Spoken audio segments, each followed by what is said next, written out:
don't want reality.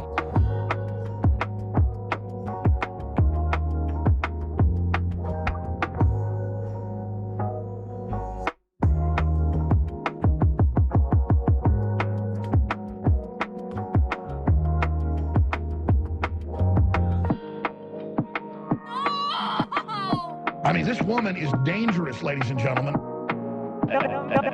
Don't be creepy.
Strategy, Cotton. Let's see if it pays off for him.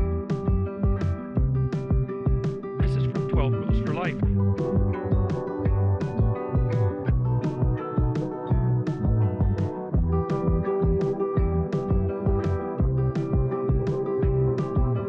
There's no point in you betraying your future self to gratify your present self. It's a stupid game.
I see that you know your judo.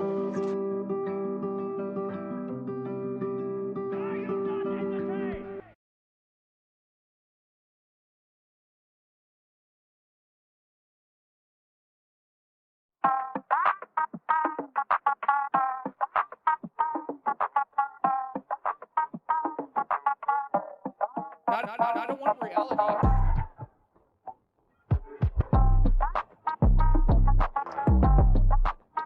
He looks good, and he looks hard. Jesus, I say that.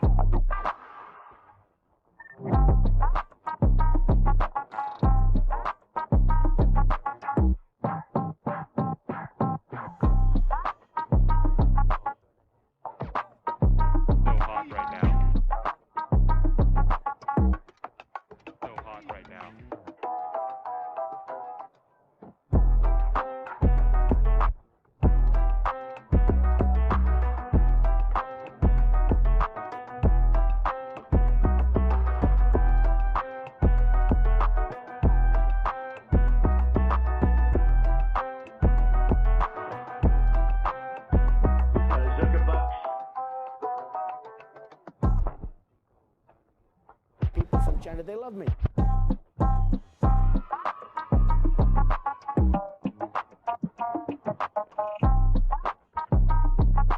Not gonna do it. Wouldn't be prudent at this juncture.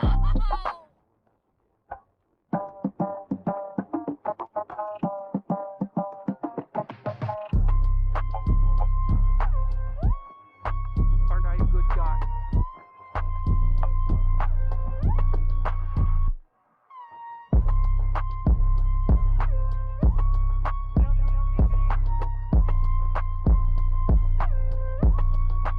Don't be creepy.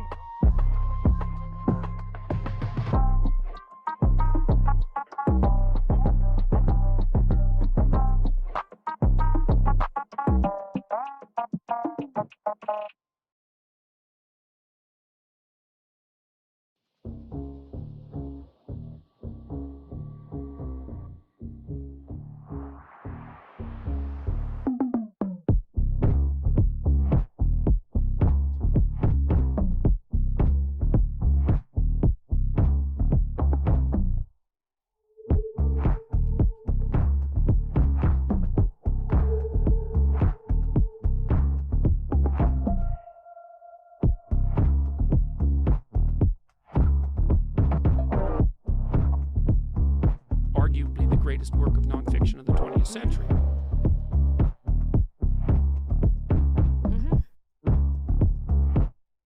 I mean, this woman is dangerous, ladies and gentlemen.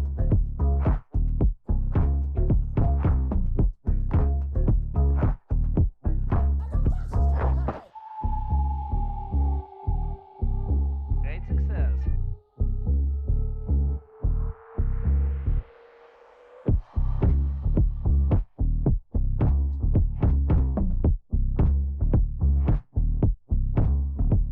Phrasing.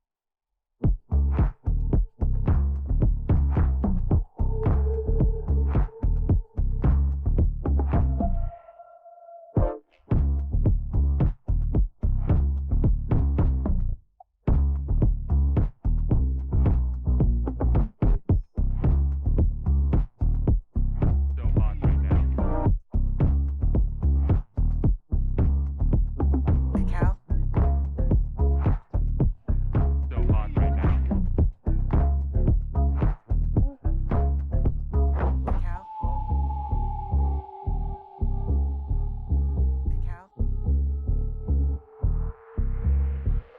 It's science.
Whoa, what is happening?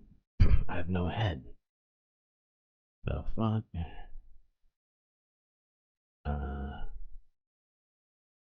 So strange. Having no head. The middle of a void seems somehow worse. Let me fix this. Where's my head? That's better. Take two. Well, it is fantastic to see all of you space fams here already. Looks like we got a, Sunday FUNDAY ahead of us, and for that I have all sorts of stuff planned, I am sure. However, there is still a great deal of doom for us to at least peruse momentarily on this journey together through space. So buckle up. Let's get right to it.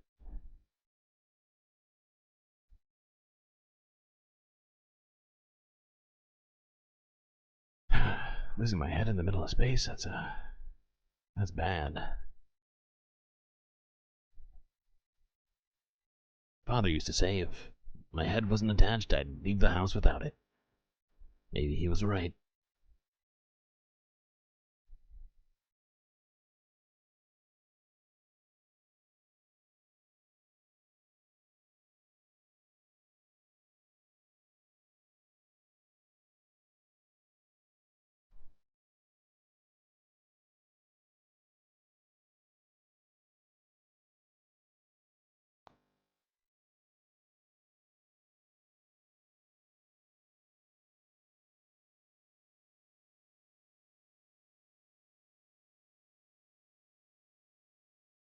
Well, what do we got here? As it's Sunday FUNDAY, I am going to try and pepper in as much fun as possible throughout the stream. Whether or not I've done that, well, time will only tell. Let's start off with this, though. Considering fun, this video should start us off real good. This is from Wham Tam from 9 years ago. It's a Microsoft Word tutorial from 1989. Whoops. Nope, there we go. Fix it.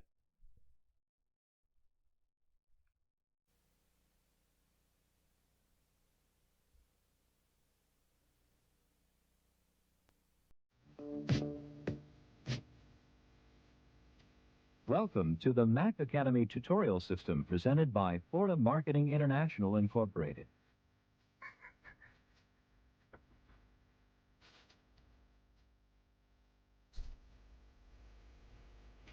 Oh god, okay.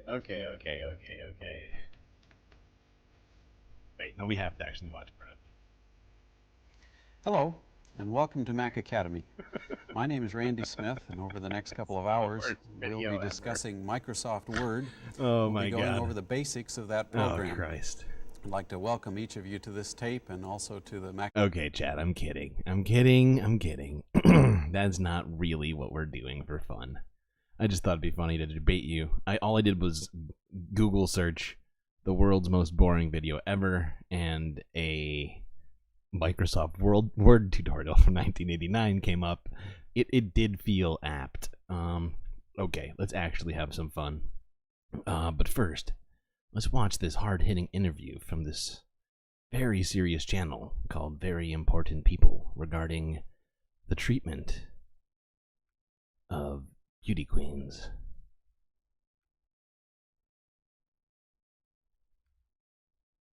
Thank you. My hero is Jesus Christ.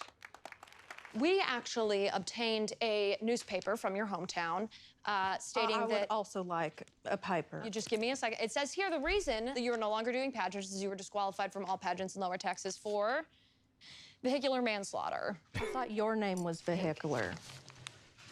Vic. So I have a nickname too. And what is your nickname? Because here it Leanna. says, well, here it says your nickname is Killer Pageant Queen. Okay, I knew when I saw somebody in a brown suit that this was not going to be like a normal show. What about a brown suit would make this not be a normal show? I just Quite like, handsome. I don't understand why I showed up to this show and this like British man is like talking to me about pageants and then not talking to me about pageants. Do you think I'm from England? I'm so confused right now. Oh god, I'm sorry, but I love Leanna this. Jean, have you ever been in love? Yes. With who? Dylan. Anything else you want to say about Dylan? Who's No. Dylan? Is Dylan a boyfriend? No. Can't be a boyfriend if you're in jail. What is too serious to be joked about? Is this a riddle? No, it's a question. Oh my gosh. I thought that was like, you know, like in school where they ask you those like riddles. Where did you go to school where they're asking you riddles? Pageant school. A physical building or more of a metaphorical place? They teach you math. What kind of math did they teach you at pageant school? Like trig? What's that? Trigonometry? What's that? Geometry? What's that? Calculus? What's that? Algebra. Algebra 2? PAMDAS. Addition? Multiplication. Next question. Okay, and that's your birth language. You know in England they speak English, right? And I'm not from England. I am from the United States of America. I was born in New Jersey. It is so fun to me when people speak other languages. Okay.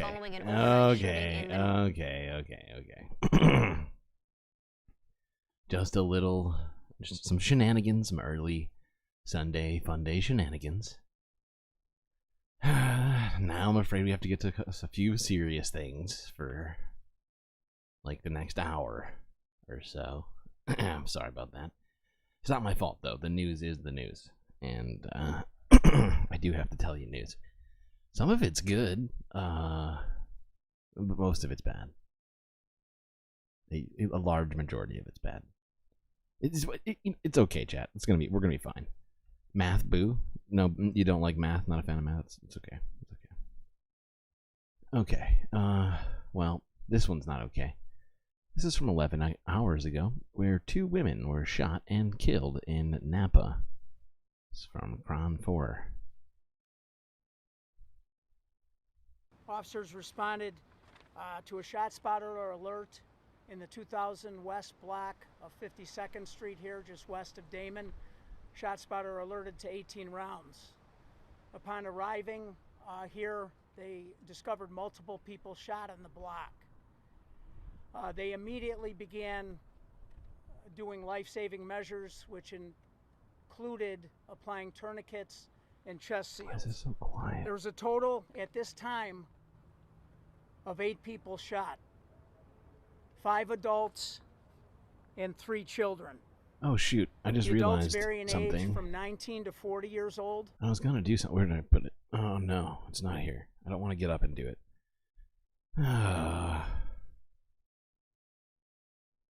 No, I'm doing it. I'll be right back.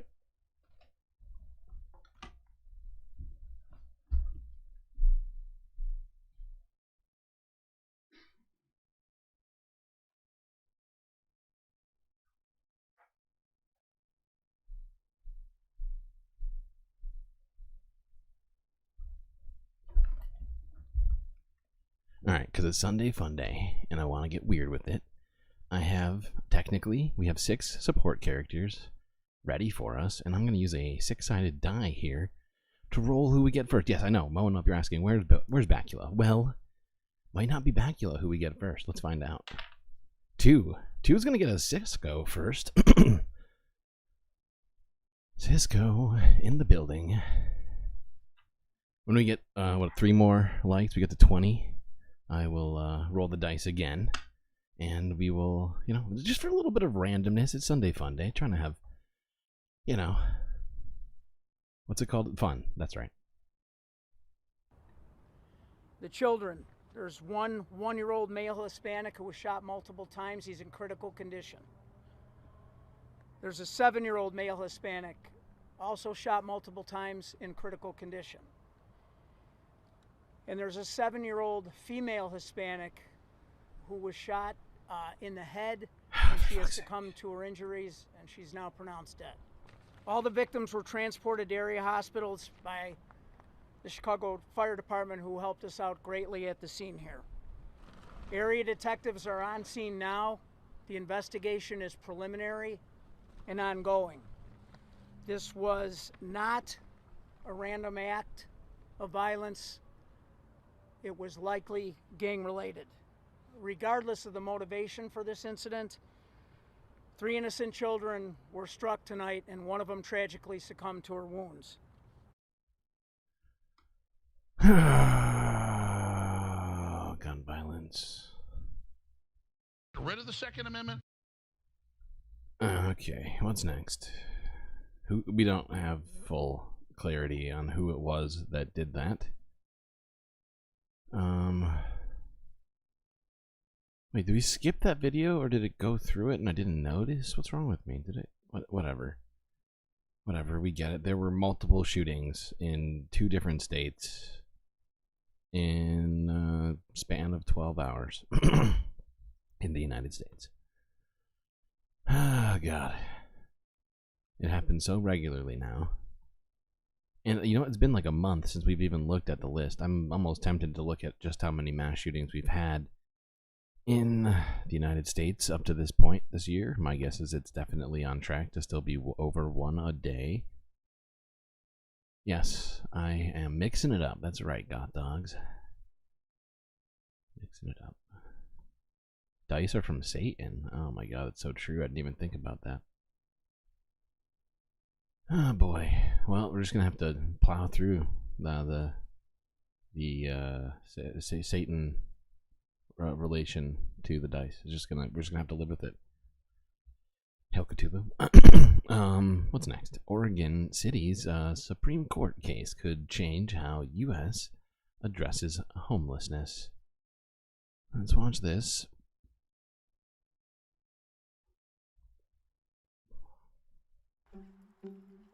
A scene that plays on repeat in this city in rural southern Oregon. 2 and 3. Almost there. You already have your shoes on. How'd you do that? Surprise! Wee, she buried it. Volunteers help people pack up their tents and belongings. The homeless here need Jesus to move Christ. to another park to avoid being cited by police for staying in one spot for too long. So in case you didn't quite hear that, these people are here. These are volunteers trying to help homeless people move to avoid criminal liability. Essentially, the cops will cite them for staying in one spot for too long. Camping. 125. Those are the mass shootings. Okay. Now if we put in the rest of the shootings, we're on track for 3 a day. Pretty sure. Didn't mind roughing it. I loved the outdoors, and now I can't stand it anymore. The situation's only escalating, and we're seeing more and more people unhoused, and at the same time we're seeing more and more friction and frustration from community members on both sides. The homelessness problem in Grants Pass shows no sign of abating, but the situation here could also dictate how cities across the country interact with people living on the streets. This month, the U.S. Supreme Court is considering a challenge by Grants Pass on federal rulings that say cities can't fine or punish people for sleeping outside if there aren't enough shelter beds available, because doing so is unconstitutional. Grants Pass. It genuinely does seem crazy unconstitutional to essentially be criminalizing people who just can't afford housing. They're citizens, right? I mean, at least many of them are. And it's insane and inhuman. Inhumane. The longest we've gone without mass shootings was 13 days in this February, for this year. Yeah, I mean, yay for those 2 weeks.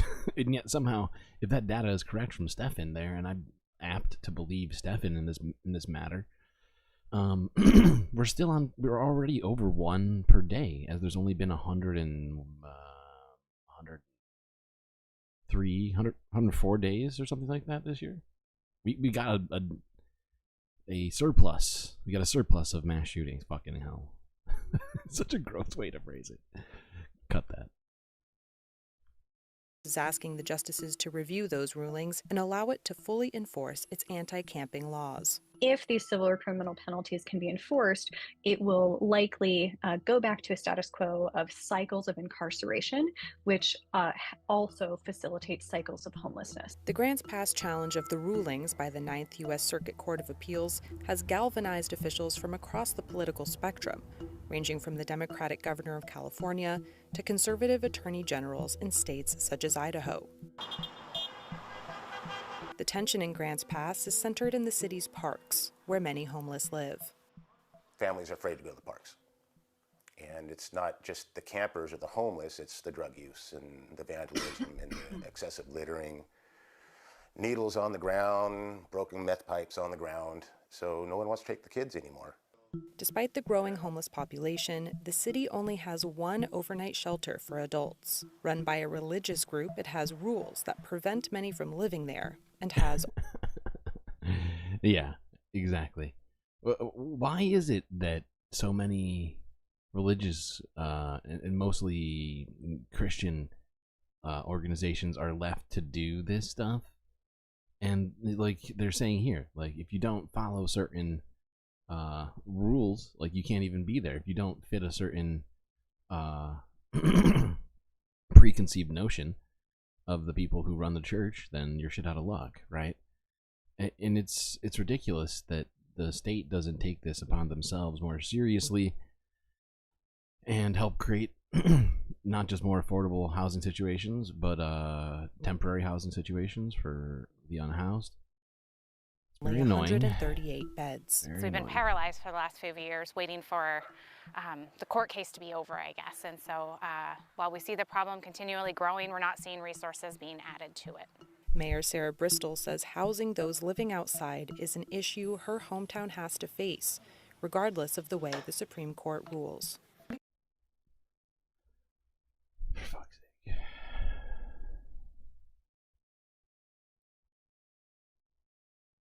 Okay, we're just gonna move on from that. I think we all know what needs to be done about that situation. They said it in there themselves. They don't have the funding to do it. And the fact is it doesn't feel like the people are coming up with reasonable solutions and sensible ones, like just creating housing for the homeless. It's not that complicated. What's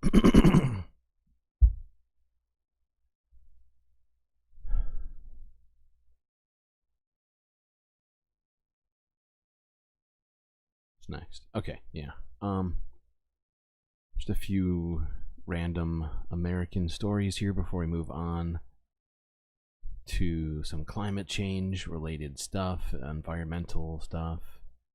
The first one is from Reuters from 8 hours ago, where Trump slams a judge ahead of his hush money trial. I'm shocked. I'm shocked. Illegal.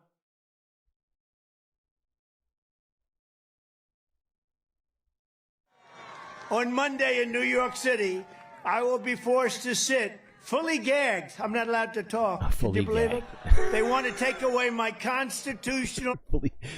These people will cheer for anything, even if he's just saying stuff that's just easily disprovably false or nonsensical. Like in the case of him not being allowed to, I don't know what he's even suggesting here. Like, just sit there and filibuster the court proceedings? Because that is obviously not allowed, right? and in no way is he being really silenced. In most cases, you wouldn't be allowed to even talk about the judge, but he's gotten special allowances, if I'm not mistaken, to specifically criticize the judge. But he's not allowed to criticize the jury. I think that's the line that they've drawn in this case, and it's nonsense. Like, the dude is living in a completely different justice system than everybody else. Right to talk. I have a crooked judge. This has never happened before, by the way. You didn't know that, right? Yeah, well, not in the way Fully they gagged think. before a highly conflicted and corrupt judge who suffers from TDS. Does anyone know what TDS is? Illegal. Correct. Trump derangement syndrome. As the radical left Democrat Party. You know, I like to think most days that there's not enough sand in the world for these people to, hide themselves from the truth forever, but man, they don't seem to be running out at all. It's very frustrating. You wish he was fully gagged? I'm not entirely sure how to read that, but I'm gonna read into it however I want to, and I find it funny. Okay, what's next? Oh, this is just a quick remembrance for a AP photographer by the name of Gene Herrick, who apparently touted for iconic civil rights coverage, who has died at 97 years old.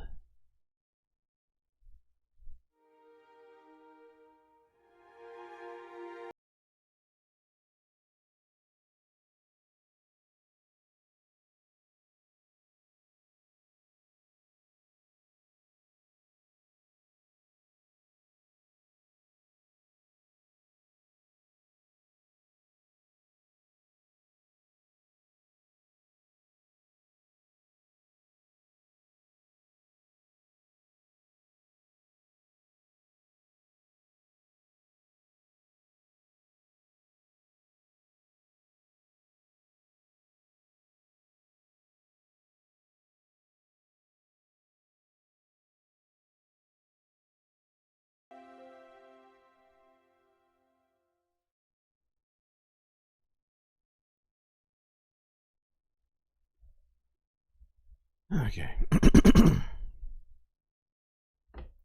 Just seemed like the sort of thing to cover since we cover news things and, yeah. Anyway, moving on to this, next story. This is from Global News from 23 hours ago, where Strep A cases appear to be on track to hit record levels in 2024. Oh, what? How did you do that? Castell and Cameron almost died last year after developing invasive Group A streptococcus, or IGAS. If I had hesitated one more day, my son wouldn't be here, and they said that.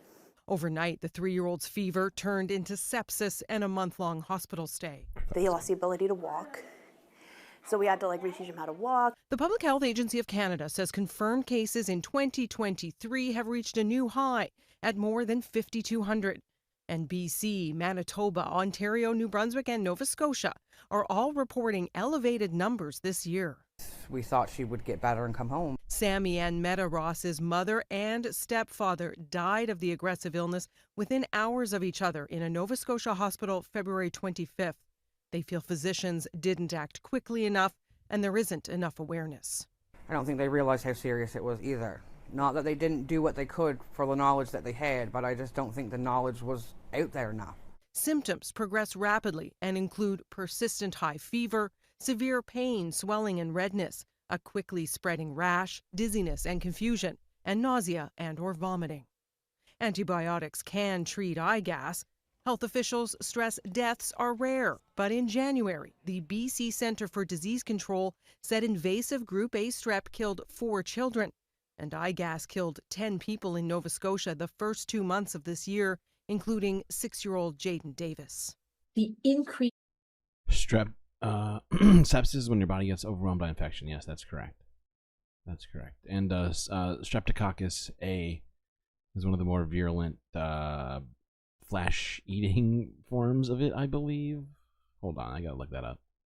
In kids is higher than the increase in adults. Dr. Alison McGeer says it's largely unknown why some cases turn deadly, and best prevention would be a vaccine, if there was one. It's been harder to make a vaccine, and we're not, I don't think, going to be able to solve this problem until we get vaccines for Group A strep. If you're concerned, go to the hospital. Advice from families and medical experts alike. The infection's rapidly progressing symptoms mean minutes count. Heidi Petracek, Global News, Halifax.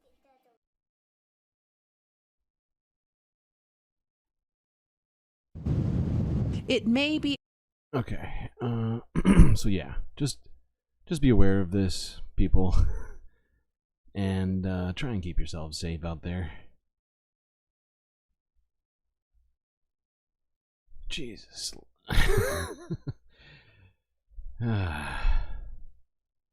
The treatment is just antibiotics. It's just catching it and antibiotics. It is not. I don't think it technically is the version that is. I'm not a doctor, so I can't figure this out right now while doing this. I should have tried to do more research on it before. But I don't think it's the flesh-eating one, but there is a variant that is. But I'm pretty sure it's just antibiotic treatment. Just catching it in time and treating it.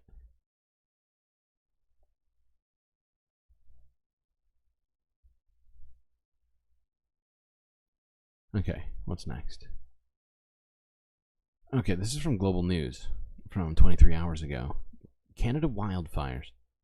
Indigenous communities sound alarm as evacuations are already underway in 2024. It may be early April, but in north central Alberta, it's so dry that on Tuesday, a grass fire quickly got out of control. The blaze forced the evacuation of several homes on the Enoch Cree First Nation. We experienced a brush fire that quickly escalated with the wind, and seeing that it's so dry out, and we are in a stage 4 drought as well. It's not helping anybody. By the evening, residents were allowed to return home, but the early season scare is likely a sign of things to come. Forecasters are expecting another difficult season after a record-breaking year. Disproportionately impacted by wildfires, 2023 saw 161 fires threaten indigenous communities. By the way, chat, you're only one like away from another support character right now. Whoopsies. 90 First Nations faced evacuation orders. First Nations are on the front lines of the climate disaster related to climate change, and nearly 80% of communities are at risk of effects due to wildfire. It's why this week the federal government committed to fund emergency coordinator positions for every Alberta First Nation. It's a great start, in my opinion, but it's a little too late after the fact. I think this should have been done initially last year instead of last minute. Further to the north, the chief of the Athabasca Chippewa First Nation agrees. Last May, the more than 800 people of Fort Chippewa were forced from their homes. With no summer road access, the community had to be evacuated by air over 3 anxious days. Heading into another season, Chief Alan Adams says the community is still missing critical resources to protect homes from advancing flames, and its plan for a second evacuation route via the Athabasca River remains unfunded. For fuck's sake. It's ironic that we have to endure the fire seasons that are coming before us without a proper plan in place, even though we went through this before. A sense of deja vu and dread. Oh, God. The fact that wildfire season is already starting right now is insane. Yeah, who just said that? Yeah, snow. There was snow coming down as recently as last week in a lot of different areas. For fuck's sake. This is a real situation we're living in right now. Okay. Just this one video here that's specifically like what's the word? Fuck it. We're just gonna watch it. I can't even think of words right now. God. Okay, this is from CBS News from 4 months ago. We're not gonna watch this whole thing, but this is CBS take on the impact of climate change on severe weather.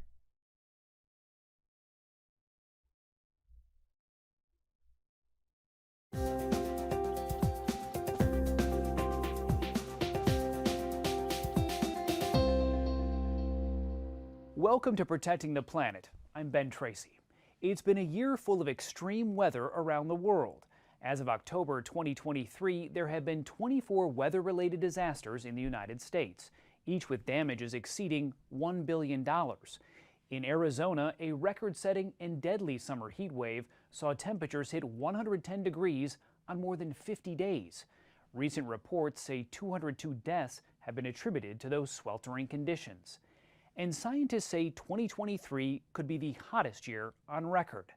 California saw its first tropical storm in 84 years, Hillary, which brought record-breaking rain to the Golden State in August. And this year's Atlantic hurricane season has also been unusually active. By early November, the de facto end of peak hurricane season, there were 19 named storms in the region. In years past, it usually takes until mid-November to see just 14 named storms, according to the Center for Disaster Philanthropy. One of those storms, Hurricane Idalia, which pummeled the southern and eastern coastlines, is estimated to have caused $18 to $20 billion in damages.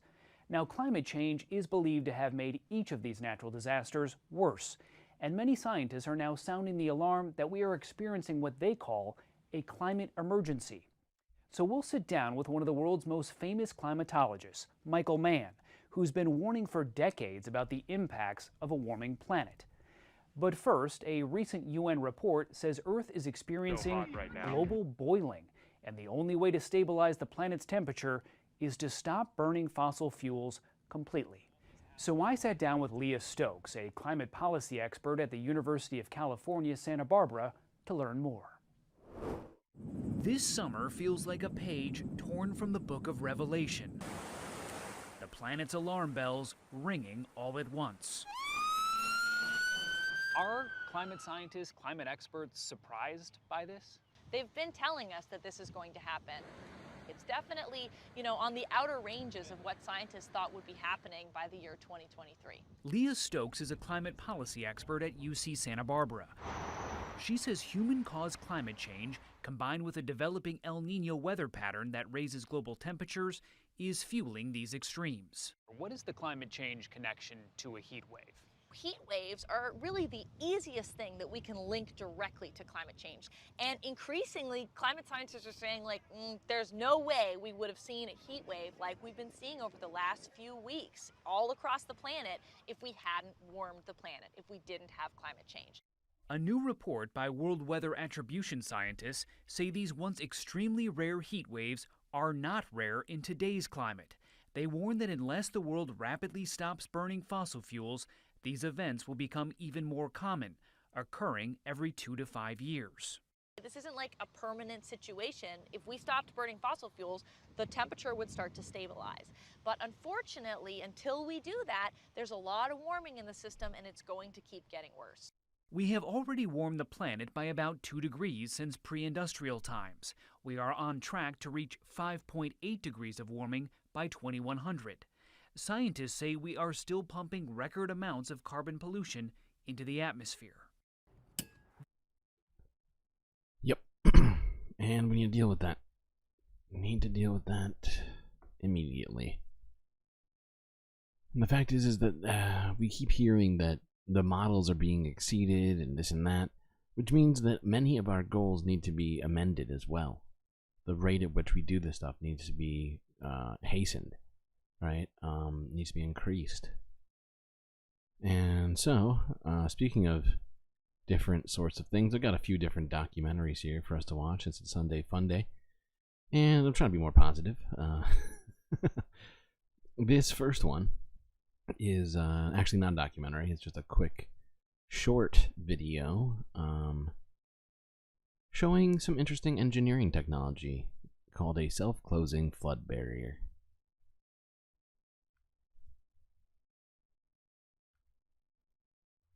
Oh, wait, almost forgot. I bet that you didn't know. Almost forgot. I gotta roll the dice over here again. What do we get? Oh, it's another 2. I gotta roll it again. Okay, what was that? 5,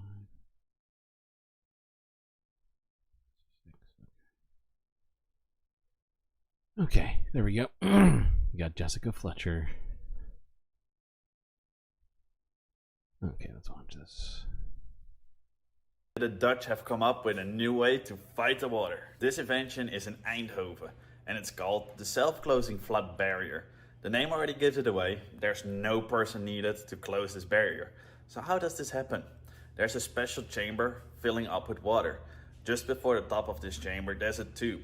The water will spill into the tube when the water gets too high, and this will make sure the barrier closes on itself. This will make sure the Dutch can keep driving.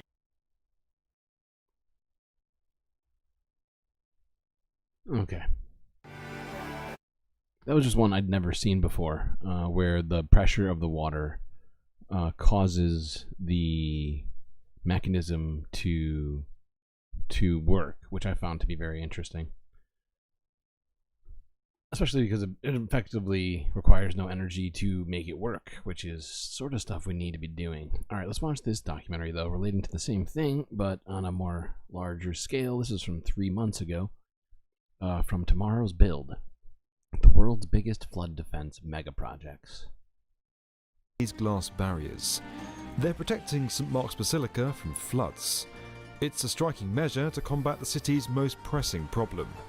It's sinking, and has been for years. But hold on a minute, if you've watched this channel before, you'll remember that Venice just spent decades building a $7 billion sea defence system that finally started working in 2020. Well, as this footage shows, that big expensive mega project isn't turning out to be so mega. So what's the deal here? Why does Venice still need additional methods to protect parts of the city? And if a $7 billion system isn't enough to save it, what will?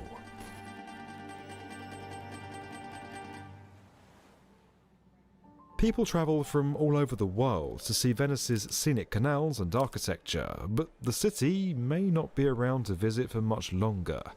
In the worst case scenario, experts predict it could be underwater as early as 2100, as buildings sink further into the soil and climate change causes sea levels to rise. The city gets a lovely preview of that future every so often when a high tide known as Aqua Alta sweeps in.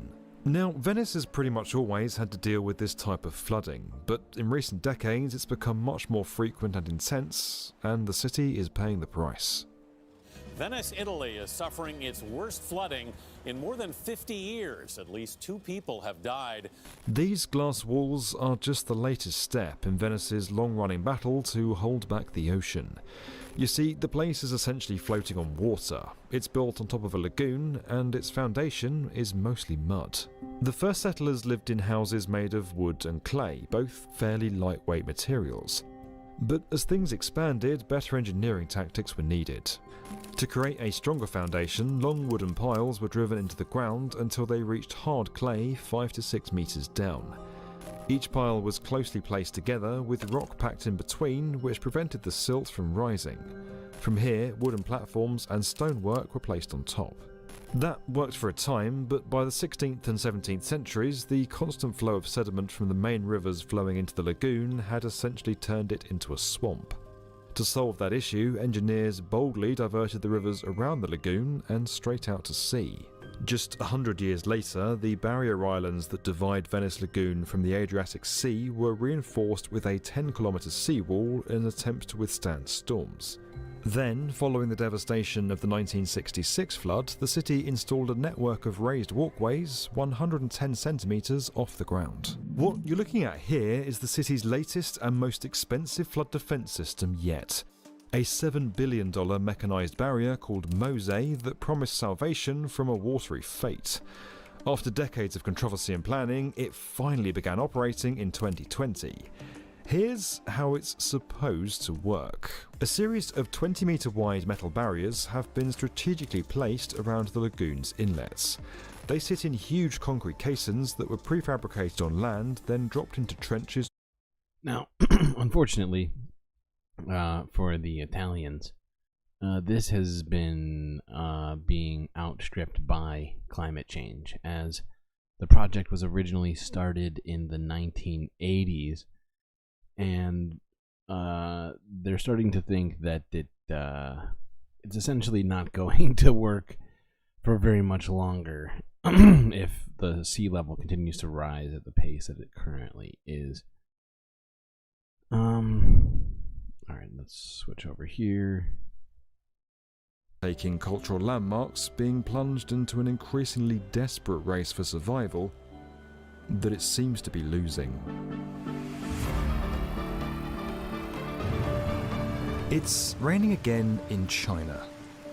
None of us like the rain, but here it's gone from mild annoyance to a serious problem. Once a largely rural country, China now has more than 100 cities with populations of over 1 million people, and all that building on former farmland has led to a major downside: flooding. But instead of constructing big barriers like others have done, China is turning back to nature for the solution, upgrading its cities so that they welcome the water rather than hold it back. Get yourself comfortable and prepare to soak up China's sponge cities.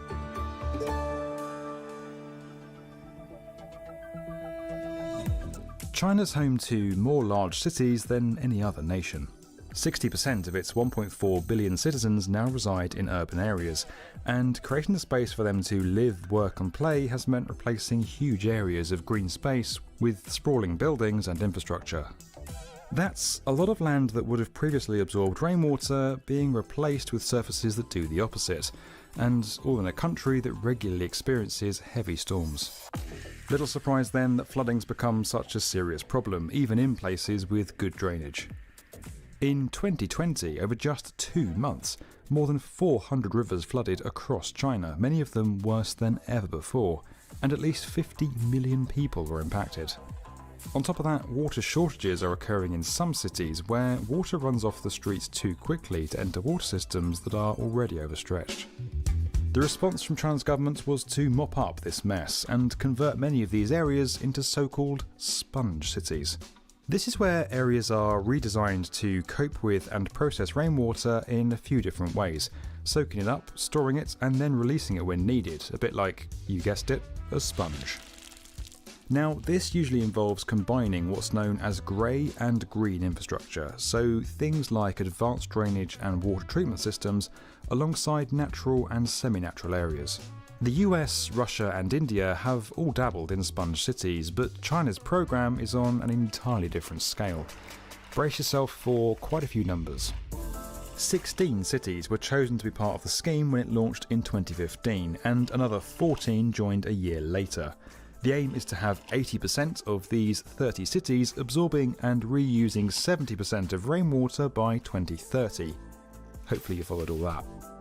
That means massive changes to land use, surfaces, underground infrastructure, and more across the world's most... Hold on, I can't help myself. I just want to go back and look at that graph again.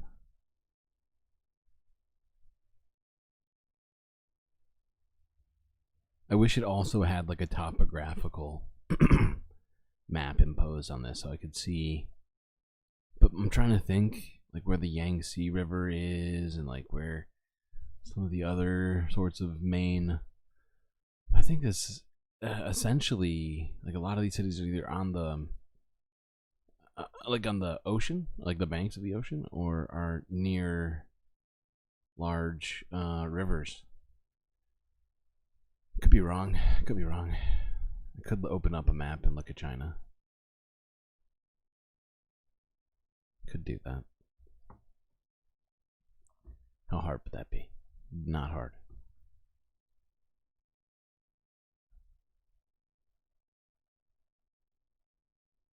Oh yeah, or lakes. They're either near lakes, rivers. Yeah, pretty much. Not entirely, but to some degree. Yeah. Okay. Cool. Sorry, chat. I just needed to. You know, I just wanted to know whether or not that supposition was at all correct. By 2030. Hopefully you followed all that. That means massive changes to land use, surfaces, underground infrastructure and more across the world's most populated country. Although it sounds like a lot of work that needs to be done in not much time, this is China we're talking about, so of course they've already made huge progress. Chongqing, which has a population of over 16 million, can now rather grandly call itself one of China's leading sponge cities.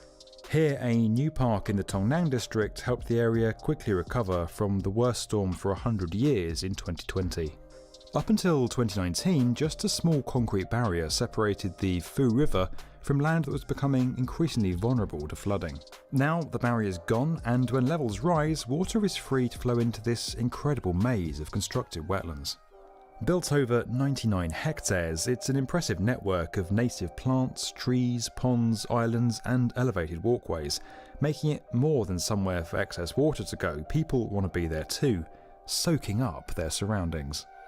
Chongqing was also the first sponge city to be given a smart digital control system, which lets authorities monitor its sewer and stormwater networks in real time.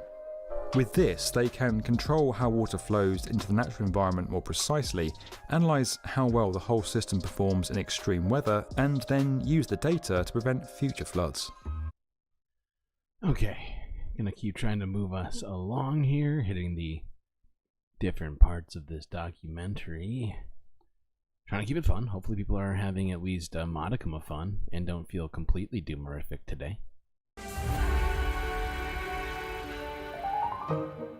This is Copenhagen, known for its beautiful waterways, cobbled streets, and for being one of the world's happiest cities, apparently. But despite the pleasantries, not everything's rosy in the Danish capital. According to authorities, the population is growing, but it's running out of room. And with sea levels on the rise around the old port city, flooding's also becoming a big concern. While many cities are facing similar issues and have come up with their own answers, some of them quite radical, the Danes like to do things differently, as we've seen before. Instead of separate projects to hold back the water and create new housing, Copenhagen is constructing an entire new island off its shoreline that it hopes will fix both of its problems.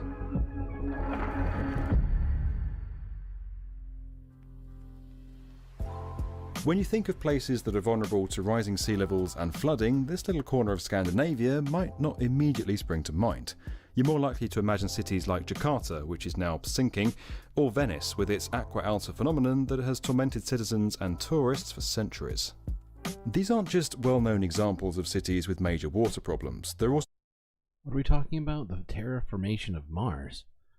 We did watch a video recently, kind of going into some of the problems with humans living off Earth, and a terraforming of Mars would require people to leave Mars to have babies if they wanted them to develop correctly. As humans evolved on Earth, having babies on other planets turns out to be not as easy as one might think.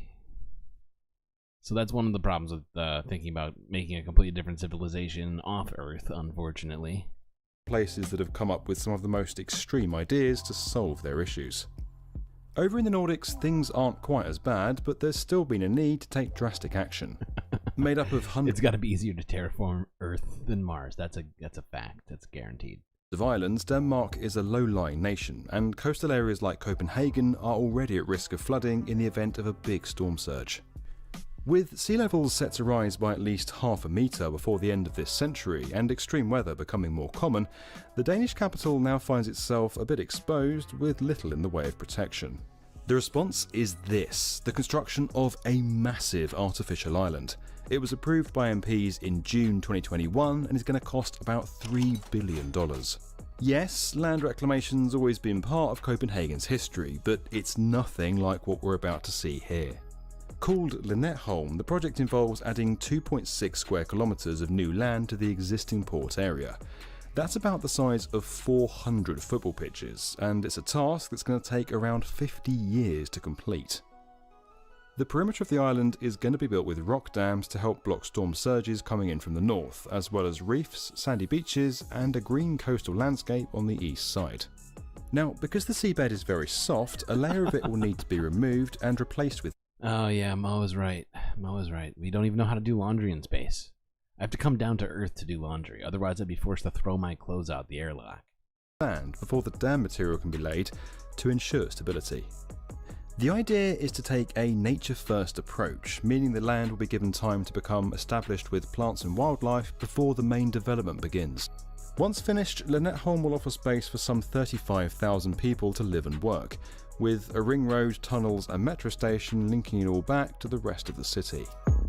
To make all of this happen, some 80 million tonnes of soil gathered from other projects across the region will need to be transported here, with development company Haven leading the construction. It's a process that's being done in two phases, starting with the perimeter first to keep the water out and the land in, along with... Okay, cool. I think we get what's happening there in Copenhagen. They are making a massive land bridge to stop waters coming at them. The gravity on Venus is probably close enough. Well, the air or like the atmosphere is not good enough. Isn't it like pure sulfur or something? Fucked. I'm pretty sure. Okay, let's move to this part. We talk about New York. Some of the things that New York has tried to do. It's Wow, no that's secret that loud. New York Thank City you. isn't exactly safe from the effects of climate change. It's a relatively small island, packed with hundreds of thousands of buildings, millions of people, and seemingly endless feats of engineering. During heavy rainfall, Pitchforks, I know it's Sunday Funday, but you're out of control, sir. subway stations and streets frequently fill with water, evidence that the city's infrastructure isn't prepared for what's to come, and it's only going to get worse. And this tiny tip of Manhattan is particularly vulnerable. Now, officials are racing to come up with solutions for the future. Their latest idea? A multi-million-dollar project that consists of building a seawall, flood barriers, and elevating an entire park in Lower Manhattan. But to save the neighborhood, some of it first has to be destroyed.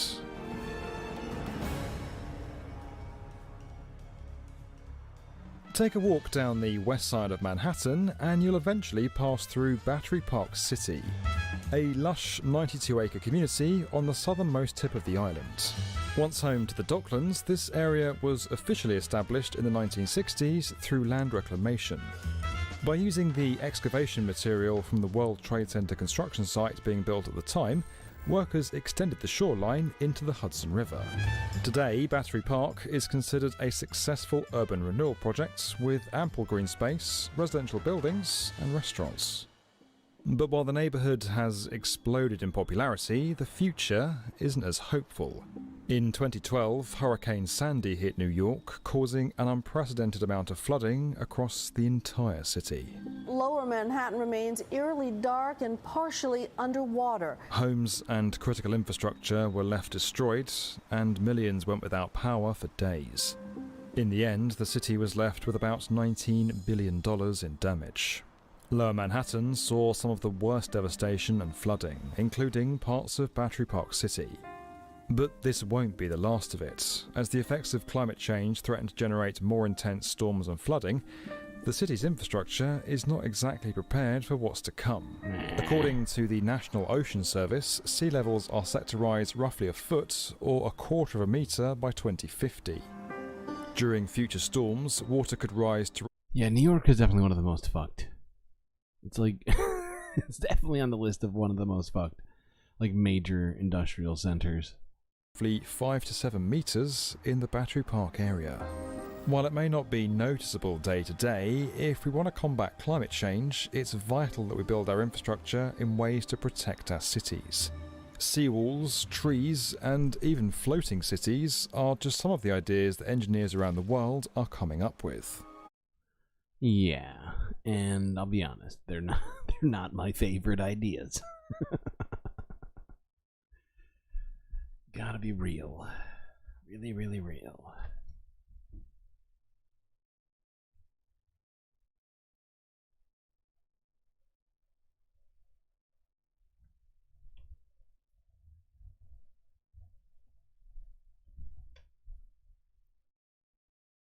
Okay, let's watch this. As the old saying goes, everything's bigger in Texas. Cars, food, hats, land, you name it. The same applies to construction. When a new stadium or piece of infrastructure gets announced here, you just know it's going to take up loads of space and cost huge amounts of cash. Now, there's another massive project in the works that follows the same formula, but this one tackles an issue you might not associate with the Lone Star State. America's oil and gas capital is investing billions to protect one of its key regions against a threat that's becoming more severe thanks to climate change. That's right, with extreme weather now increasingly common and one disaster fresh in the memory, Texas is defending its coastline in the only way it knows how. By going big. Very big.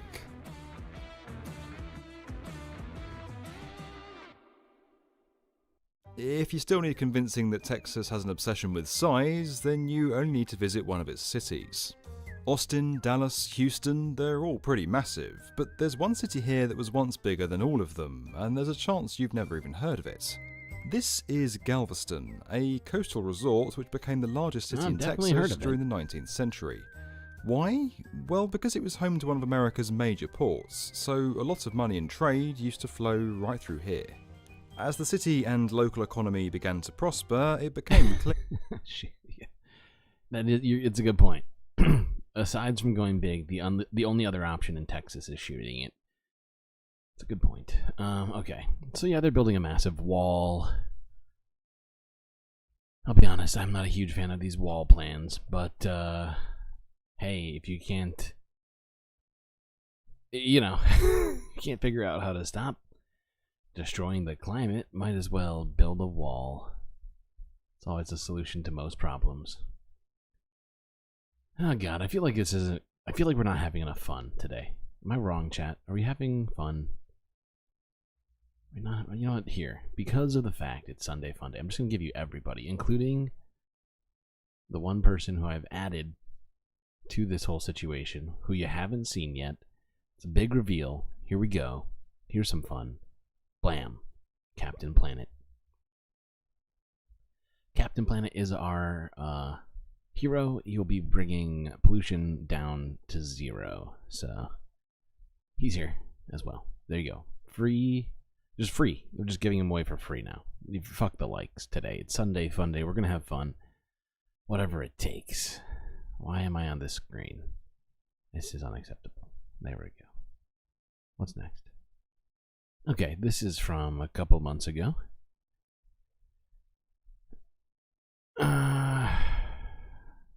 Why skyscrapers should be solar farms.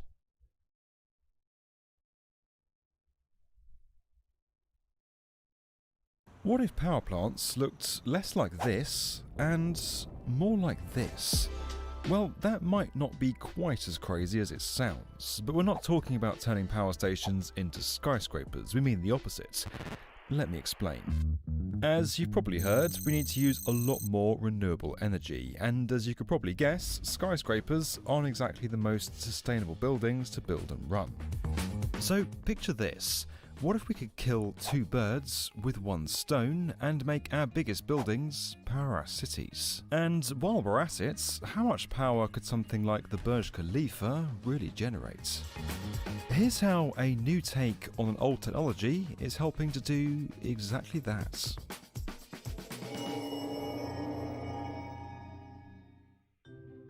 Now, don't get me wrong, here at Tomorrow's Build, we love a skyscraper. They look cool, they're full of insane engineering, and they can put a city or even an entire country on the map.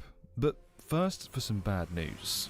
For all that great stuff, they also have a huge impact on the environment, and taller does not mean more efficient. If you need any proof, we could refer you to the 2021 study Decoupling Density from Tallness in Analysing the Life Cycle Greenhouse Gas Emissions of Cities, published in Nature Journal. Don't worry, we've read it, so you don't have to. Because of the stronger materials and more robust engineering that comes with building at height, a chain of skyscrapers will generate 140% more total emissions over their service life than a comparable area with lower buildings and the same number of inhabitants. Now, the good news about solar panels. The amount of sunlight that hits the Earth in 1 hour provides more power than the entire world consumes in 1 year. The cost of solar technology has consistently fallen over the last few decades, making it a viable option for grid-scale energy production. But unlike old-fashioned power stations, the amount of energy a solar power plant produces is directly linked to its size. Unless you have a vast empty desert like Australia or Namibia, the competition for land use is going to cause problems. That's led to some novel solutions. Placing floating power plants on reservoirs is one idea that's taken off in places like China, Portugal and Switzerland. The rise in demand for solar panels is expected to grow the BIPV market by 21% every year until 2030. So here's our modest idea. Solar panels need a lot of space. Skyscrapers have a lot of space to offer on their facades, and they have a big carbon debt. So how about repaying that with some clean energy? But, I hear you say, what self-respecting architect is going to cover something like this with something like this? How a building looks doesn't count for nothing, and a skyscraper is still going to need some windows to see out of. Well, let me introduce you to the world of building integrated photovoltaics. BIPVs do pretty much what you'd expect. Integrate solar panels seamlessly into the fabric of the building. That's where this week's sponsor comes in. Metrex is an expert in sustainable facades that look nothing like solar panels. Metrex's panels consist of a solar cell covered with a tempered glass facing. The outer layer can be customized with embedded coating while still allowing the light to pass through to the cell in the next layer. The energy generation is pumped back into the building, helping reduce energy costs and carbon emissions. This church in Toronto was reclad with a 75 kilowatt solar array which seamlessly blends into the church's aesthetic. Because the units are so you can't even tell it's there. You know, solar technology has come so far recently that this like stuff like solar glass is just it should be taking over the entire industry. It should be getting used everywhere to completely take us off of coal, right? Or to at least do whatever we can to be reducing the use of coal and methane to power our cities and homes. Okay, that's enough of that one. Let's watch this one. Hopefully we're having enough fun. I know it's Sunday, fun day. So I tried to pepper in as little doom as possible while still focusing on the news and the climate and other sorts of things that we do here, while also thinking constructively and positively and, with the intention of having at least like 30% fun today. That's my plan. Okay, what's next? Okay, this is a video from 3 weeks ago from the B1M. Why Paris is doubling the size of its metro.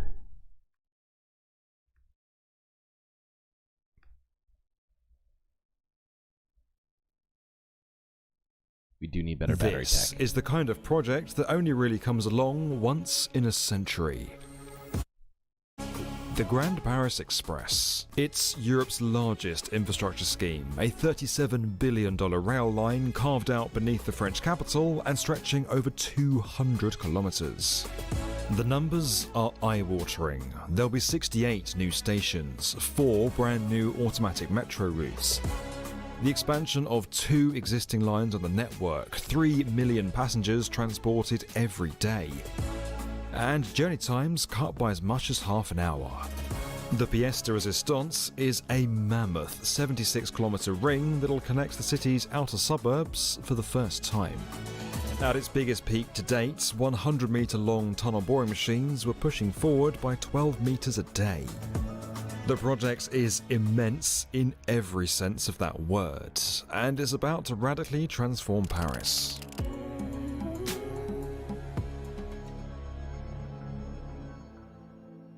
Paris is a city of revolution, a city built on change.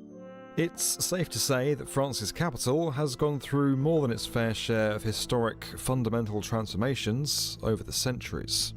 Between 1853 and 1870, Napoleon III famously demolished the city's medieval neighbourhoods to make way for the grand boulevards we know and love today. This new railway is kind of on a par with that. Welcome to the next iteration of Paris. So right now, Paris's metro only really serves the city's very centre, and that's a problem. Paris isn't just its 20 arrondissements, it's a sprawling megacity that's home to an estimated 7.2 million people. Now, public transport, especially the metro service, has the ability to unlock the potential of disconnected areas and create new destinations. Trying to use GIFs in chat? That's ridiculous. What is this, Discord? Same way that London did with its famous tube, and like China is doing now with multiple lines uniting areas around cities like Shanghai and Beijing. The most impressive feature of Paris's rail overhaul directly addresses this centrality. Line 15 is a 76-kilometre circular route that will connect the southern and eastern suburbs with Saint-Denis in the north and the business district at La Défense in the west. It's essentially a giant loop that goes around the outskirts of the city. Instead of only being able to travel in and out of the middle, you'll soon be able to journey between the suburbs too, and that's expected to boost regeneration and the economy. Paris will transform from a city with one centre to a city with multiple centres. A multipolar metropolis, democratisation through infrastructure, a revolution through trains. These are the kind of projects we should be hearing about in America, where we are so far behind on this kind of stuff, and is contributing vastly to climate change. So frustrating, but it is good for French people. I'm just not French, and so it doesn't actually help me. It just helps the planet, which is good. It is good. You just need everybody to be doing this stuff before it's too fucking late. Plans for this mega development stretch way back to 2007, but construction of the new lines began in June 2015 and is being carried out in several phases right up to 2030. Fully automated driverless trains will run on the new network at an average speed of 60 kilometers an hour, nearly double that of the current Paris metro. A move that could go a long way to solving the driver shortages experienced on some lines. Now, an incredible 75% of the network is going to run underground in 2-lane subway tunnels. And that's meant an immense tunnel boring operation. Out of sight, up to 16 metres beneath the feet of Parisians, 100-metre long tunnel boring machines are creating tunnels at a rate of 10 to 12 metres a day, which is about 3 kilometres a year. To get the TBMs to their boring depth, they're first lowered in pieces down shafts along the route of the tunnel. Once on site, these massive machines are then fully assembled directly below the streets of Paris. The TBMs then... Okay, that's good enough for us. At least in my opinion. What time is it? Okay, not bad, not bad. I'm about an hour and a half in or so. Okay. Well, in the spirit of fun, let's dabble in music and music appreciation, if you will. This next video is a interview with a famous composer by the name of Arthur Two-Sheds Jackson.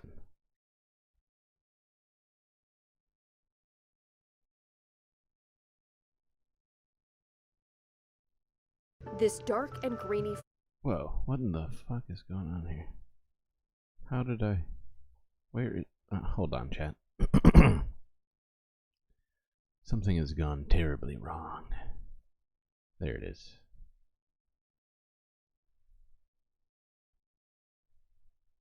Horrifying that I just don't understand how they could treat a composer with such disdain and bigotry there at the end from... Wait, who was that? I'm trying to think who that is. John Cleese. It was a different time. It was a different time. Okay, moving along.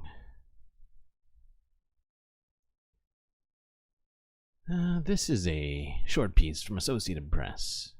April 14th, Today in History.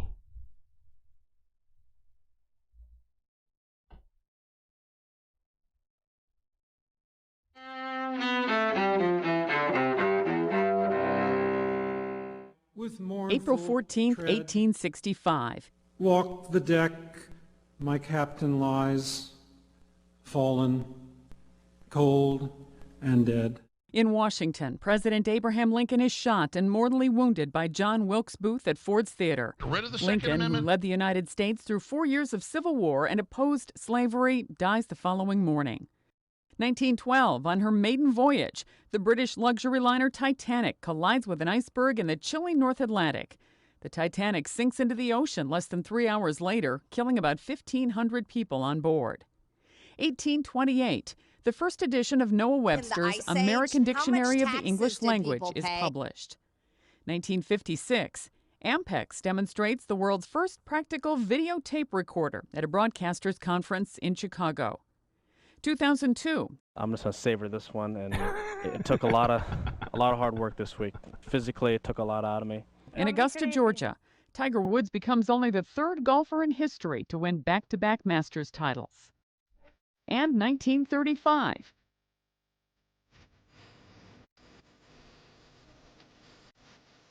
Country singer Loretta Lynn, known for her autobiographical song Coal Miner's Daughter, is born in Butcher Holler, Kentucky. Today in history, April 14th. Well, chat, that's all of the important things that have ever happened on April 14th, according to AP. So write that down. Write that down. Okay, on to some less fun stuff. Sadly. Actually, what time is it right now? How far are we in? Is it break time? I think it might be break time. Yeah, 1:30. Been an hour and a half. Well, it's not 1:30, but we're an hour and a half in. Okay. Arizona abortion ban was almost made. Just nearly. Just nearly. Where is it?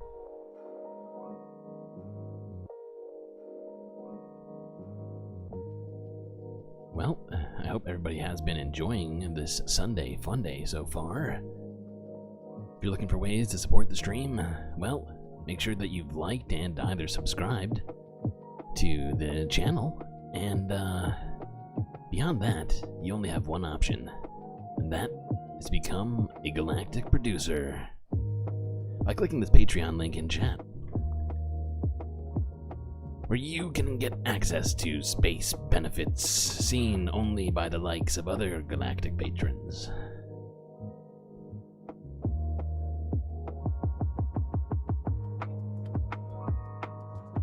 With benefits including, but not limited to, a GIF or picture of your joys being added to sets such as Space Pool Bar, the Galactic Streets, and yeah, shoutouts. Yeah, what else is there? I can't remember everything now. My brain is broken. But yeah, I will be right back. You enjoy this intermission and grab a drink from the bar.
chat.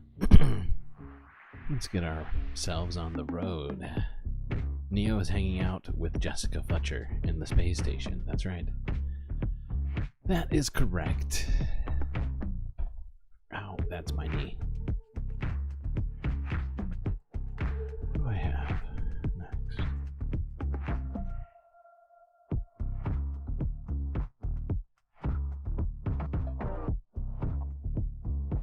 Tiki drinks are free for subscribers.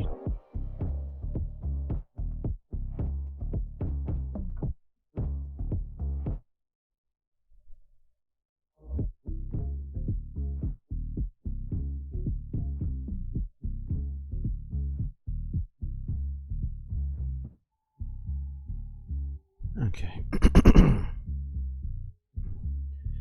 Well, let's get back to it, huh, chat? I'm afraid there isn't a ton of...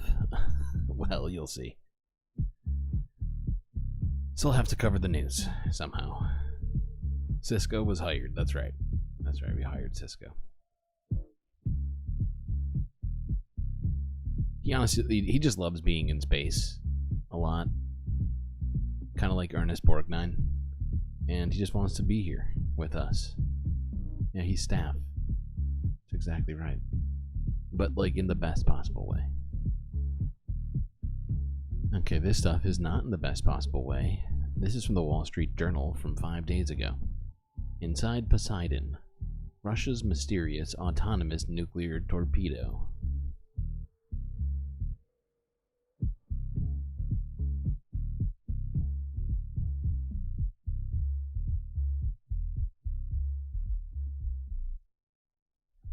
Look, chat, just because Ernest Borgnine is a ghost doesn't mean that he can't also enjoy the pool, okay?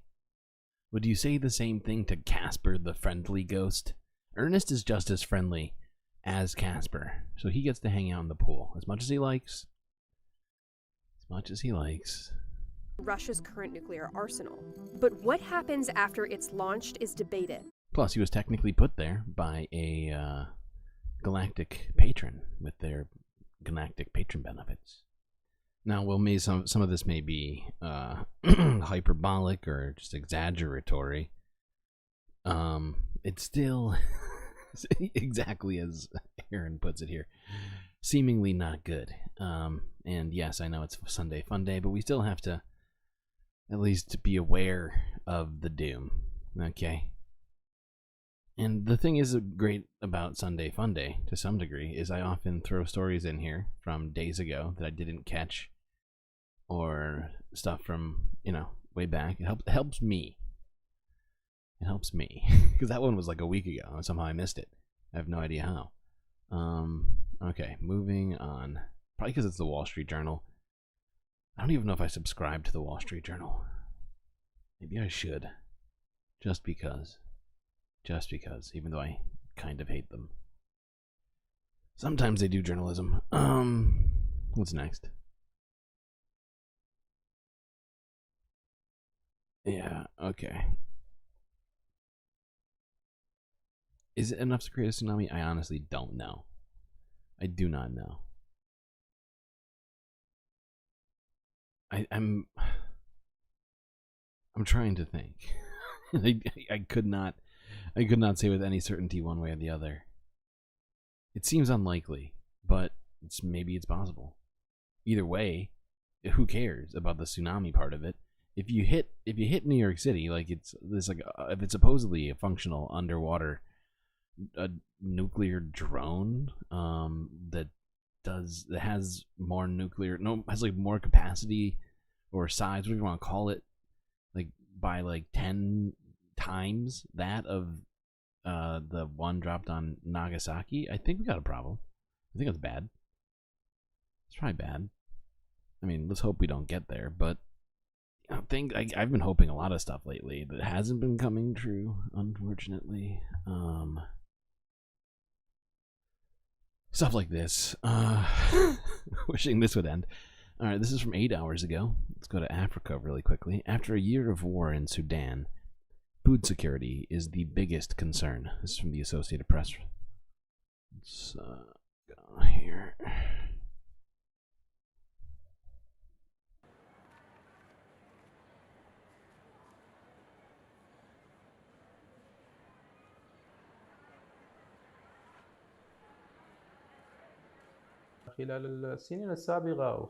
During previous years, like these days of the year, during the months of March and April, we had many cases of malnutrition. But the situation changed after the war with the arrival of the displaced. We noticed a significant increase in the number of malnourished patients, and this is normal now as a result of the conditions of war and the economic situation in the country.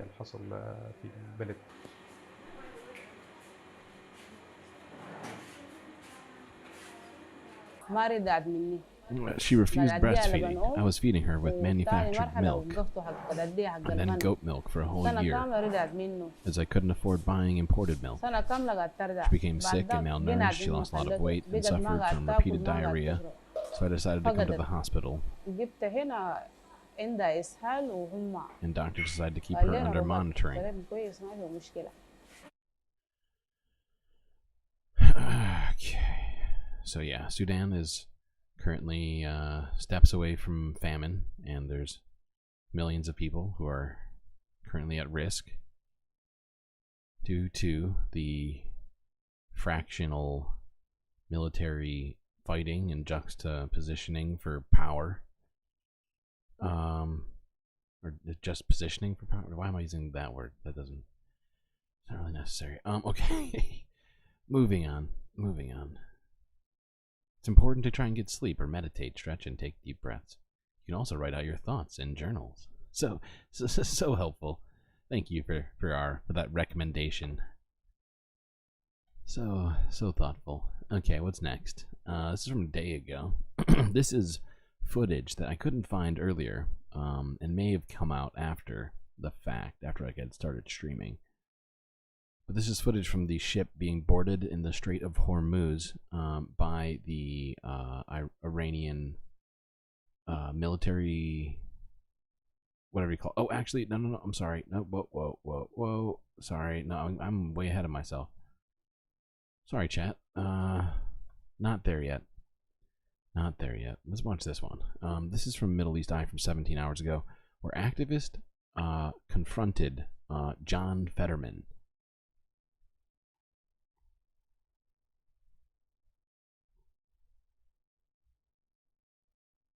Senator, I always thought you were an anti-racist, but it seems like you value Israeli lives more than you value Palestinian lives. Is that true? Still with Israel. So you think an Israeli life is more valuable than a Palestinian life? Okay. Oh,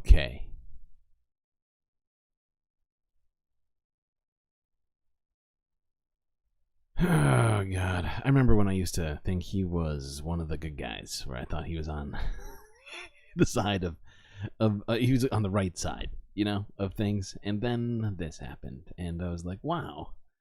Granted, there were a couple of maybe potentially red flags that I think I'd seen over the last couple of years, I want to say. But damn. Damn, has he gone far off the reservation here.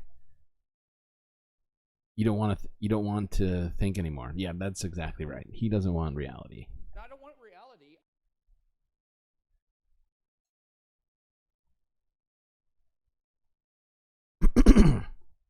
We all did. Yeah, it's a good point. Thank you. I appreciate that. It makes me feel better. It wasn't just me who was duped. Moving on. Al Jazeera English from a day ago.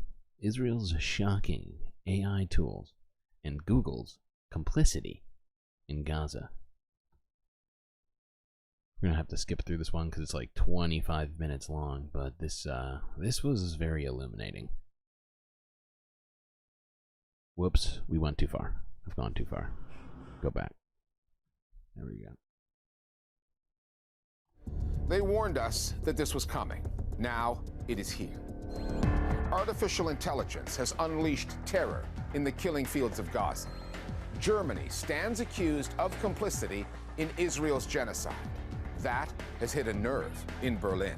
Plus, investigative journalists in Ukraine digging into state corruption, the dangers that come with that.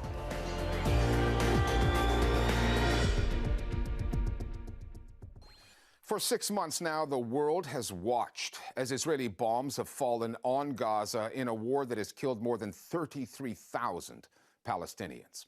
Another 10,000 remain unaccounted for, presumably dead beneath the rubble.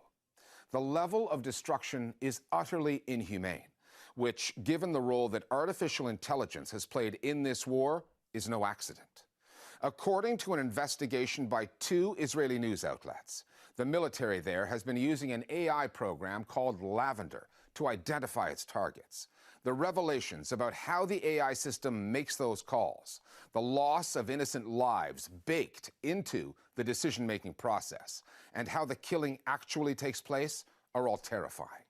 Scarier still is the fact that this is technology that can travel. So the implications of this story extend well beyond the Gaza Strip.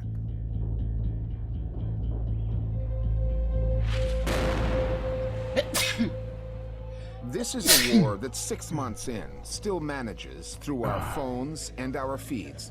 Goddamn space pollen. By the way, this also gets into, which is why I put it first, or first-ish, in the videos about the Middle East here. It also gets into the Russia-Ukraine conflict as well, but that's towards the end of it. To horrify us daily, in the number of innocents killed, in the way they are killed. Palestinians urged by the Israelis to go to safe spaces that are then bombed. Civilians shot to death in hospitals or when lining up for food. Starved to death while the world watches.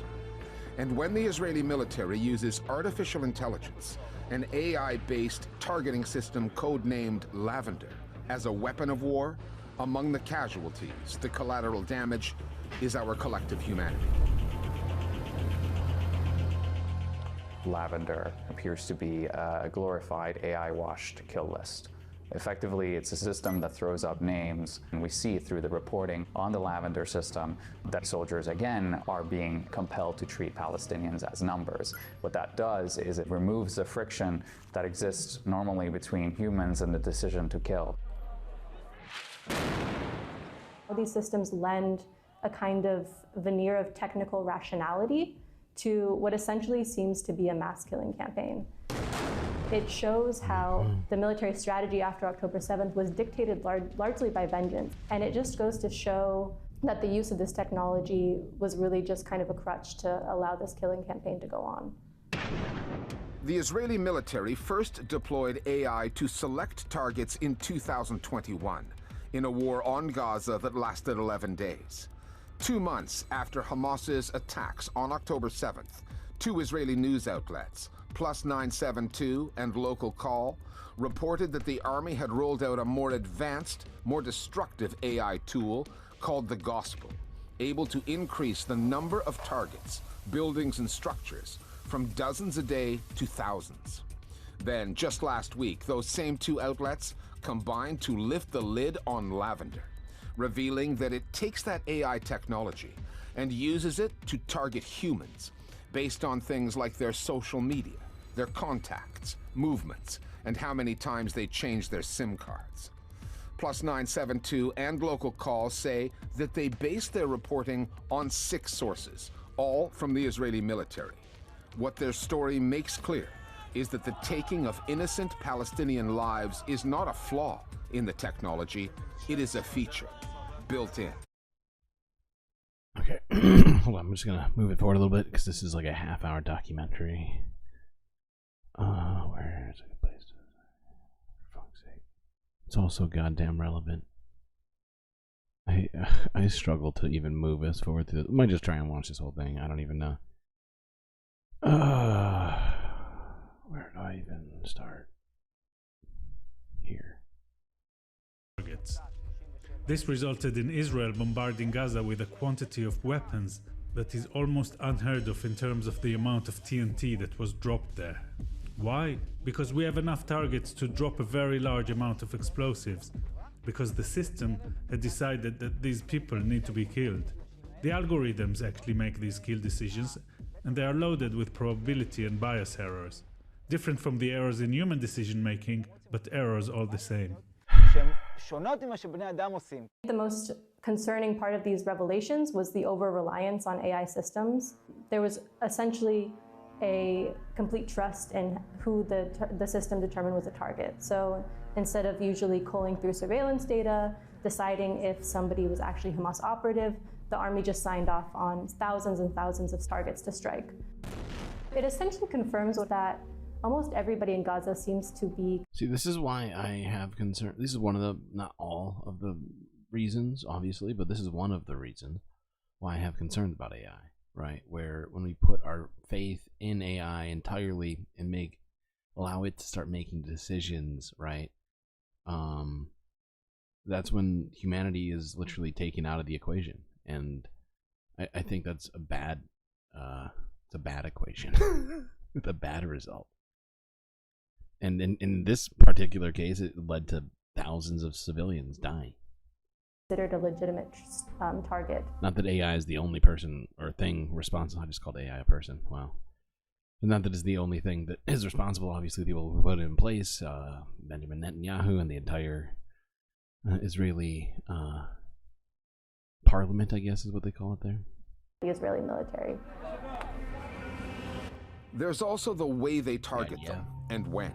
Plus 972 and Local Call also revealed, reportedly based on those same 6 sources in the Israeli army, the existence of another automated... Yeah, no, absolutely. I see what you're saying, AC, and that's what I was kind of trying to get at there. Is like, I don't want to say it's somehow a plausible sort of explanation for what's happened. You can't, right? It's just another in a long list of things where they disregarded human life, right? The fact that they would just leave it to computers and say, here, right? Control of drones and whatever else it apparently is doing. It's, yeah. No, it's not an acceptable excuse. System called Where's Daddy? It is used to track targeted individuals to their homes. Then comes the inhuman element. Israeli military personnel delay their bombing until after dark, when there's a greater probability of the target being there along with their family, thereby driving up the civilian death toll. Suddenly, airstrikes started targeting their houses. While Israel is backed politically in this war by Washington, its army needs Silicon Valley technologically. The military's mass surveillance systems are reliant on Google images to work. Google has a policy that dictates its products cannot be used to cause what the company calls immediate harm. Not only is the tech giant breaking its own rules by letting the Israeli military attack Palestinians with Google's help, when journalists at the New York Times, The Intercept, or The Listening Post ask the company to justify its inaction or even comment on it, it fails to respond. Yeah, that's not good. Makes me really hate Google, and yet here I am on YouTube right now streaming. It's a very oxymoronic feeling. Oh, we gotta do something about that. Okay. Where else do we need to watch from here? I'm trying to remember every little piece of this thing. I think. And Local Call may prove to be for Israeli leaders. The reality is, this AI technology is being showcased. Lavender, the gospel, underpinned by Google images, are all being marketed to potentially bad actors around the world. They could be coming soon to a war zone near you. An important aspect. Which is horrifying. And the fact is, if you're implementing this kind of technology into a war, then you're probably a horrific person. in mind, because oftentimes, tech companies that are particularly involved in supplying the kinds of systems that Israeli security forces and the Ministry of Defense use actually gain a net benefit out of being associated with the kinds of scalable warfare that we see happening in Gaza, because it drives their value up from a point of view of military effectiveness. So now the next government that is seeking to exact the same kinds of warfare will look to these companies as well, right? The misuse of technology, the AI system, and everything that has been weaponized in this ongoing genocide bring us to a big question about how we should today join forces with other countries and with other progressive people to ask for global regulation for the use of technologies and AI. This should bring us to the question of the decolonization of technology, because regulations are lagging behind that led to this technology to be misused in war times. And as those AI systems are evolving, they are just used to increase the oppression of the already oppressed people in global majority countries. Okay.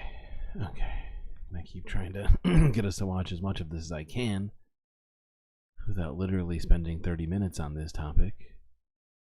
Actually, fuck. No, but we're going to listen to this at least for a second.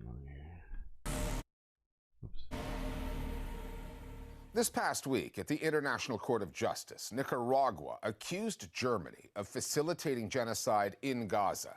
And that has not gone down well with either the German government or the news media there. Meenakshi Ravi is here with the details. I need a drink. The I'll be right back, ICJ chat. is already adjudicating 2 lawsuits against Israel over its assault on Gaza. But the case brought by Nicaragua is the first to put one of Israel's allies in the dock. It centers on Germany's role as a primary supplier of weaponry to Israel. Germany is failing to honor its own obligation to prevent genocide or to ensure respect of international humanitarian law. Only the United States sends more military equipment to Israel than Germany. But as Washington does not recognize the ICJ's jurisdiction, a case against the US is considered unviable. Nicaragua has argued that Germany's decision to keep its weapons supplies flowing after an earlier ICJ ruling that Israel is plausibly committing genocide makes it complicit. That would be a grave accusation for any state, but nowhere does it cut quite as deep as in Germany, given its... Actually, no, we got to keep listening to this.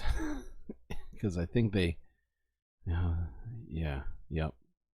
responsibility for the deadliest genocide of all, the World War II Holocaust, but also the genocides early in the 20th century of the Herero and Nama peoples in what is now Namibia. German sensitivity was on display in how many in the media there decided to respond to the ICJ case. Ich finde es seltsam, ehrlicherweise, dass das It is strange that the court even accepts this case, the prosecution of Germany. Deutschlands, denn im Grunde Because basically the accusation is that Germany is complicit in genocide. And that is unbelievable. It's actually a lot more believable than this guy would like to suggest. In fact, I think it's happened 3 times in the last century, I want to say. What is it? Is it Namibia, Rwanda, and their own country, and the bunch of Europe? Am I wrong? I mean, I guess I'm trying to remember, but it seems much more believable than this man seems to either think or at least suggest. Und das ist unglaublich. Other media outlets dismiss the allegations on account of Nicaragua's own poor human rights record. Ich glaube, wenn es eine Showveranstaltung ist, so wie Nicaragua offenkundig eine abziehen möchte, muss man das nicht ernst nehmen. The timing of the ICJ case was interesting. The day before the hearings began was the 30th anniversary of the Rwandan genocide, in which more than 800,000 people from the Tutsi ethnic group were killed. In a tweet, the German Foreign Ministry said the fate of the Tutsis is... Yeah, that's a whole other situation that we've been talking about recently with Rwanda. Thankfully, their country is currently trying to better themselves. We recently watched a video regarding the youth in Rwanda, and the fact is that everybody under, what was the, I think it might be everybody under 18. When was the year? I can't, but it's like basically all youths in Rwanda were born after the genocide. And I do hope that they can build on the lack of atrocities and make their situations better.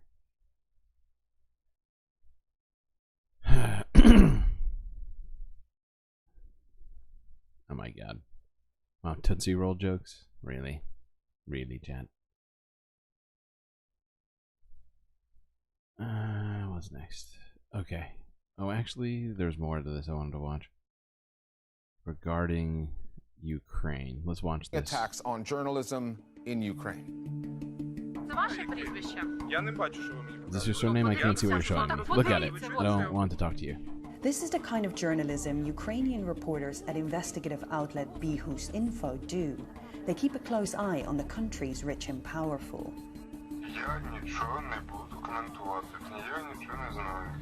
However, last December, the journalists were the ones being watched. The team had gathered in a hotel for a training workshop and became the targets of a major surveillance operation conducted by Ukraine's intelligence services. It was only when a little-known YouTube channel posted video and audio recordings in January that the journalists realized what had happened. The material suggested they'd been using illegal drugs and questioned whether they could be trusted. Відео неприємне, так.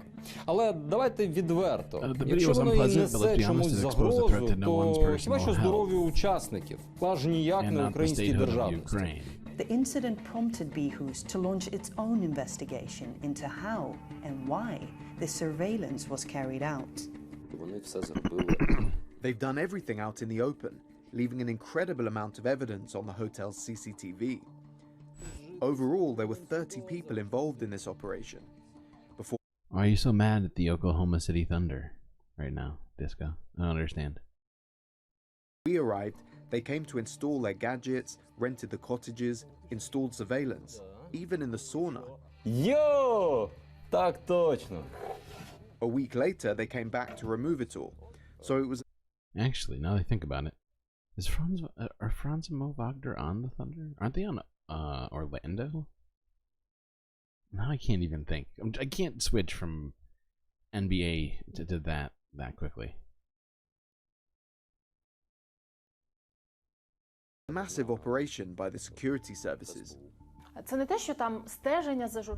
not that we're surprised by the surveillance or pressure. We keep an eye on the authorities, they keep an eye on us. But when the special services deploy a huge amount of resources to monitor a team of journalists at a time when we're at a full-scale war, you're just mad at the German that feels national like intimidation. Team? The German national team? That's a very niche thing to be upset about. It wasn't just surveillance. Based on the phone conversations, we know they also wiretapped us for more than a year.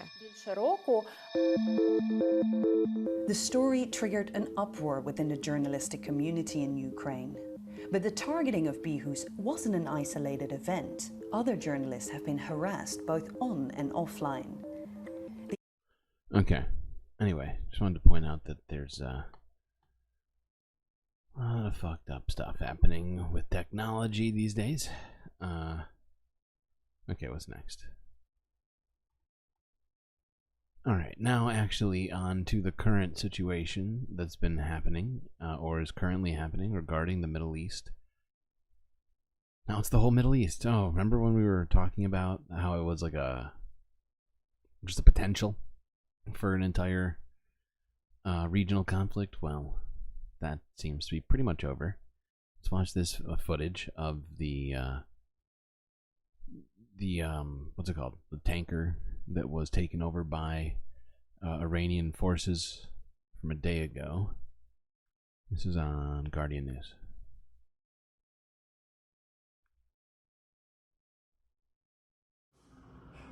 Hey, things up, don't come out. Hey, things up. Footage obtained by the Associated Press shows an attack on a vessel in the Strait of Hormuz. The video shows a helicopter flying over the vessel as commandos fast rope down to the ship. A Middle East defense official blamed Iran for the attack, according to the news agency. Iran later said its Revolutionary Guards had seized the vessel, which it claimed was linked to Israel and was being transferred to Iran's territorial waters.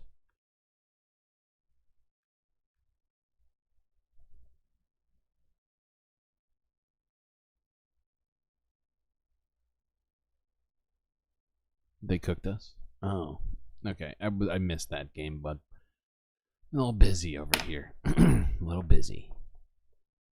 Okay.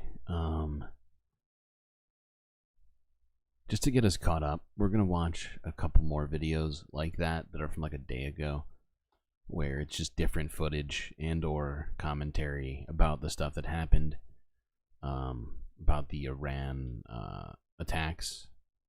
First, that was on the vessel. Now this is on the drone launch. This is from a day ago from Global News. Iran launches drone attack at Israel. IDF warns this is a quote-unquote dangerous escalation. It's rich coming from him. Or from them. Fucking hell.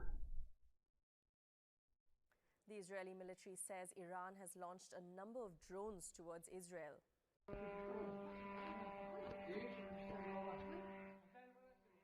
An IDF spokesman said it would take several hours for the aircraft to arrive and that Israel was prepared for any measures. Israel has been on heightened alert since an airstrike last week killed 2 Iranian generals in Syria. Iran accused Israel of being behind the attack and vowed revenge. Earlier Saturday, the Israeli military said it was cancelling school and limiting public gatherings to no more than 1,000 people as a safety precaution.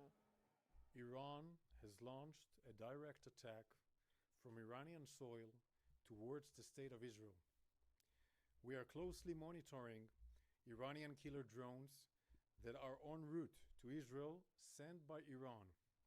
This is a severe and dangerous escalation. Our defensive and offensive capabilities are at the highest level of readiness, ahead of this large-scale attack. Oh shit.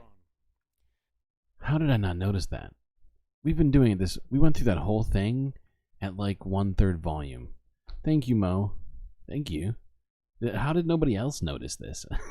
We were listening to this at literally 1/3 volume. That is my bad. Everybody prepare yourselves for this. It's about to be louder.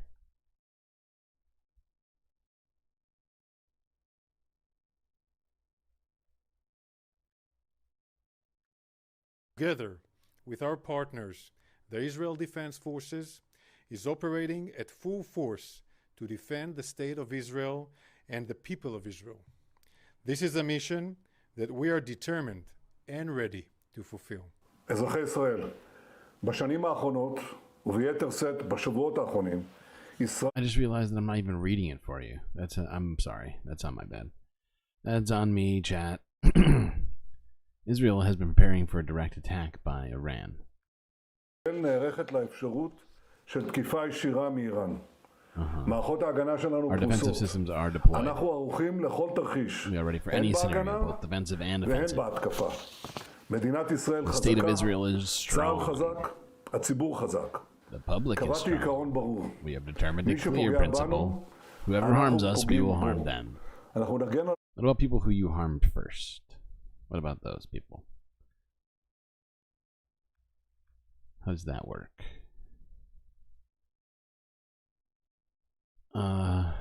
Let's watch this mildly frustrating BBC news piece from 18 hours ago.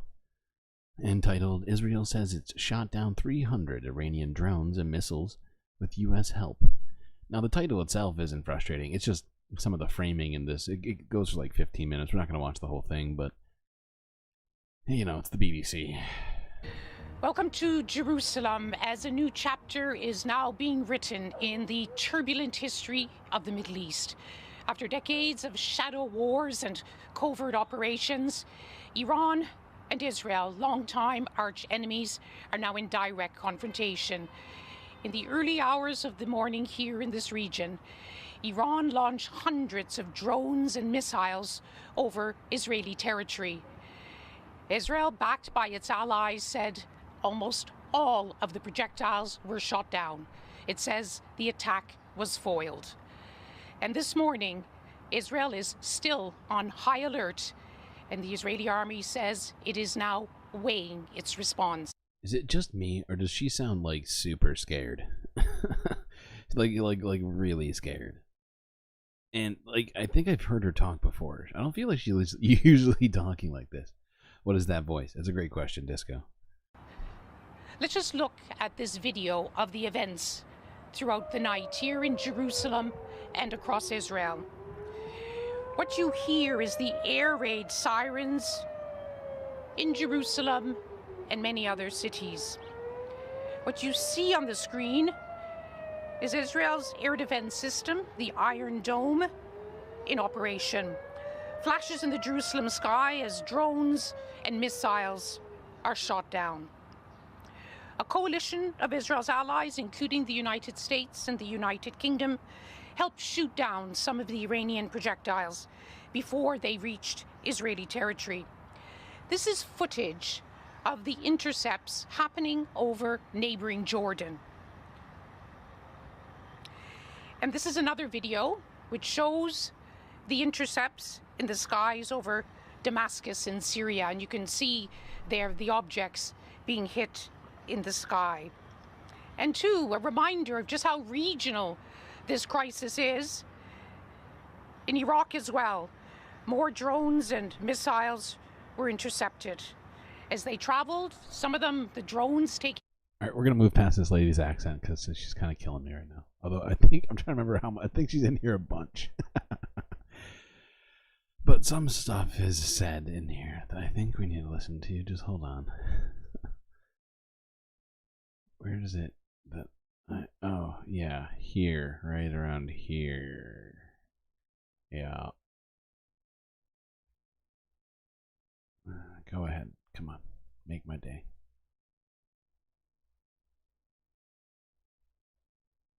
So, been speaking. They also were in action last night. They fired rockets at Israel. Let's listen to Daniel Hagari, the IDF spokesman, giving us this update. Giving us this update. Oh, God. We're going to bring you that in a minute, but let's bring in my colleague in Wait, London, hold a second. Marielle Bashiri. I'm fucking up again. Lise, thank you very much indeed. Yes, Daniel Hagari will listen to that quote in a moment or two, but I want to just briefly take a look at some of the major international reaction. I know Welsh people. It's not just a Welsh thing. I can tell you that.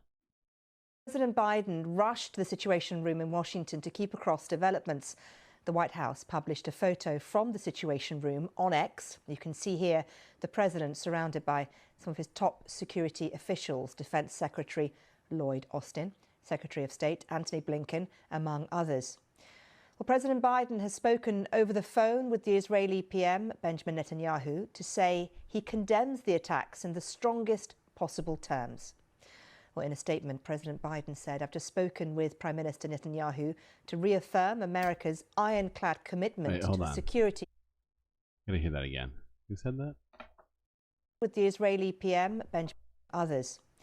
Well, President Biden has spoken over the phone with the Israeli PM, Benjamin Netanyahu, to say he condemns the attacks in the strongest possible terms. So he called him up to tell him he condemns Iran. Why? First off, what's the point of telling Benjamin Netanyahu that he condemns the attacks? But also, where is the urgency when Israel attacked a consulate in a foreign country? Where was that call? Condemning that shit? Because that's a crime. It's like an international law breach. But no call for that, to condemn that, of course. It's selective condemnation for, you know. And the fact is, and we're going to look into this further, you'll see just how ironical that is. Like, not even, it's sad. So sad. In a statement, President Biden said, "I've just spoken with Prime Minister Netanyahu to reaffirm America's ironclad commitment to the security of Israel. I told him that Israel demonstrated a remarkable capacity to defend against and defeat even unprecedented attacks, sending a clear message to its foes that they cannot effectively threaten the security of Israel. Oh. He went on to say this: "I will convene my fellow G7 leaders to coordinate." Any concern for the countries that Israel's currently just attacking? Like, what about them? Is that a problem? I'm just so united confused diplomatic now. response to Iran's brazen attack. Well, the Prime Minister, Rishi Sunak, was also quick to release a statement overnight. It said this: "I condemn in the strongest terms the Iranian regime's reckless attack against Israel." He said in the statement, "These strikes risk inflaming tensions and destabilizing the region. Iran has..." It's Iran. It's Iran who is destabilizing the region, not Israel. You don't have an accent? That's good. It's probably good. Actually, that's probably not true either. Everyone technically has some sort of a regional dialect. I mean, you can train yourself out of that sort of thing technically, but Joe Biden is 126 years old, and we all need to respect that. Basically, Noah from the Bible. So yeah, once again, the West is condemning one thing while watching another happen and sort of ignoring it, which is very frustrating for me as a Westerner. Okay, we're done with this video. The rest of it just gets worse and worse. And that lady is peppered throughout the whole fucking video with her nonsense voice. We're gonna go on to this next one from Guardian News from 11 hours ago. Where according to Rishi Sunak, the RAF, or the Royal Air Force, has shot down Iranian drones heading for Israel.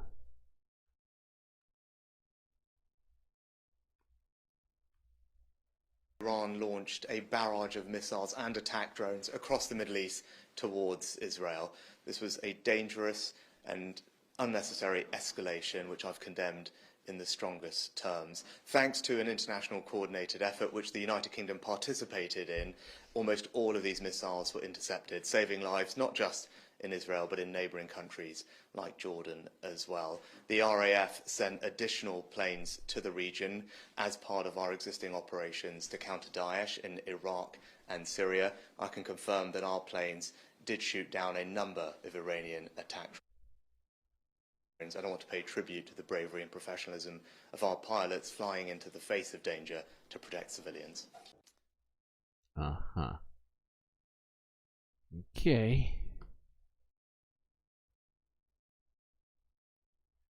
So, definitely not a regional conflict.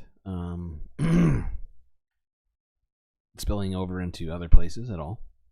Not even close.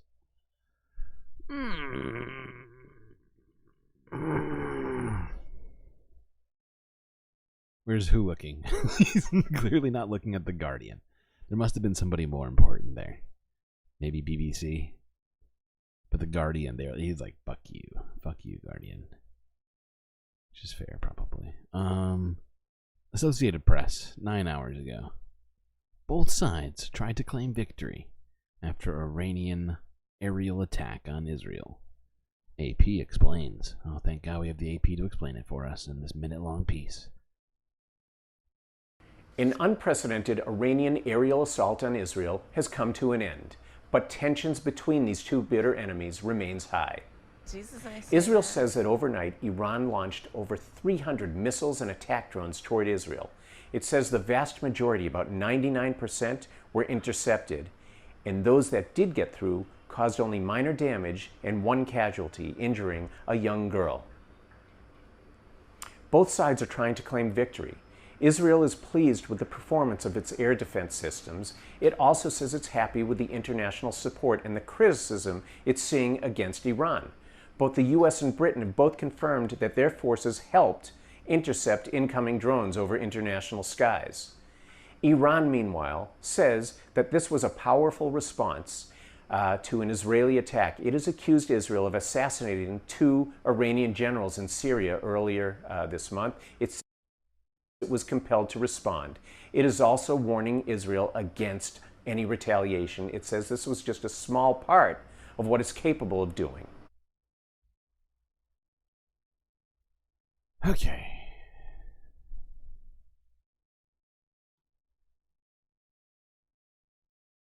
All right, we're going to watch this next piece from Al Jazeera. This was from 10 hours ago, where they discussed with Gideon Levy the idea of a regional war. So let's just watch this. Let's go straight into this one. Well, Gideon Levy is an author and columnist with the Israeli newspaper Haaretz. He joins us now from Tel Aviv. Good to have you with us. So what thinking do you think will prevail as the war cabinet decides on its next steps, Gideon? Hopefully nothing.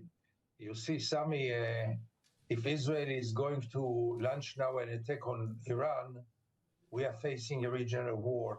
I cannot even imagine myself this happening, especially not after last night, especially not after the very clear and impressive aid of the United States to Israel. Israel has to follow right now. The American advice not to retaliate. Israel cannot retaliate without the support of the United States. Do you think that Prime Minister Benjamin Netanyahu sees it that way? Does he see it's in his personal political interest to launch an attack and to even have a further escalation with Iran that might drag the US into it?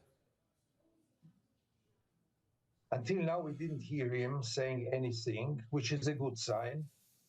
And I think that he understands at least the fact that without a backing of the United States, Israel cannot launch such an attack and be exposed then to maybe a worse attack than last night. Who is going to protect Israel then if he's going to do it independently against the advice of President Biden?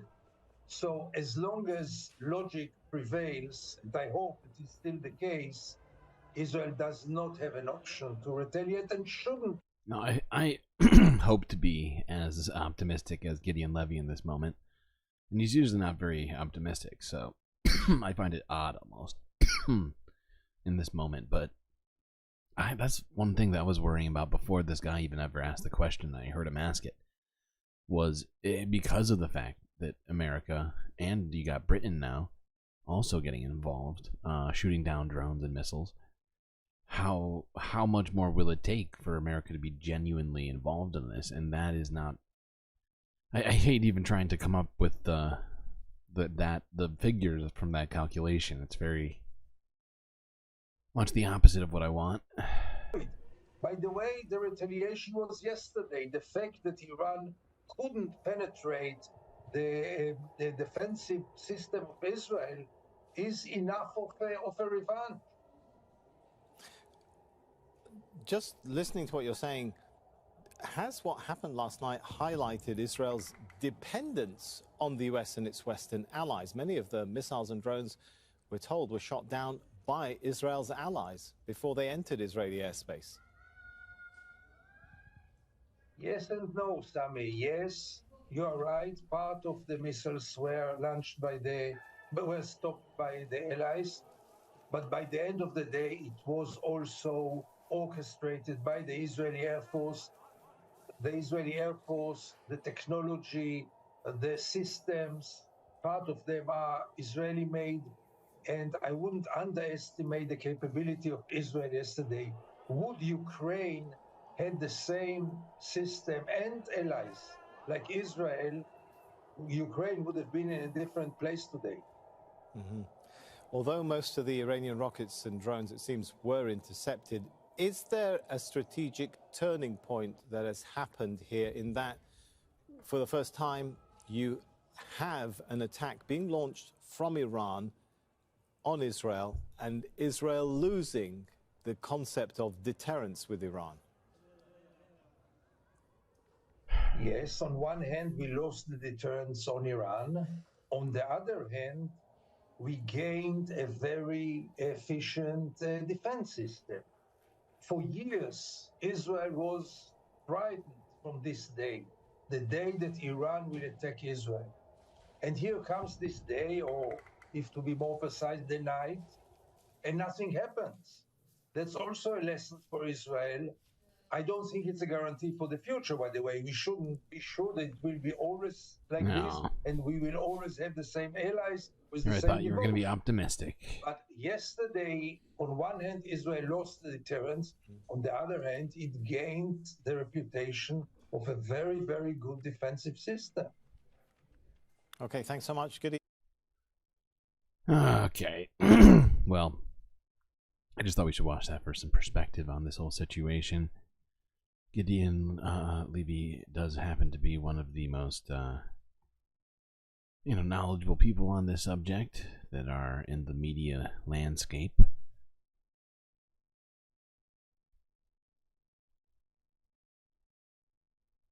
Okay, so this is from 8 hours ago.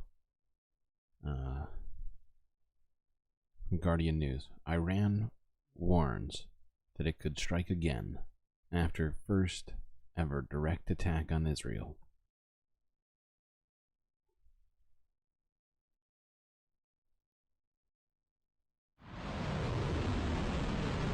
In its first ever direct attack on Israel, Iran launched more than 300 drones and missiles towards Israel. Missiles lit up the night sky above Jerusalem's Al-Aqsa Mosque, headed to the south from the city's outskirts.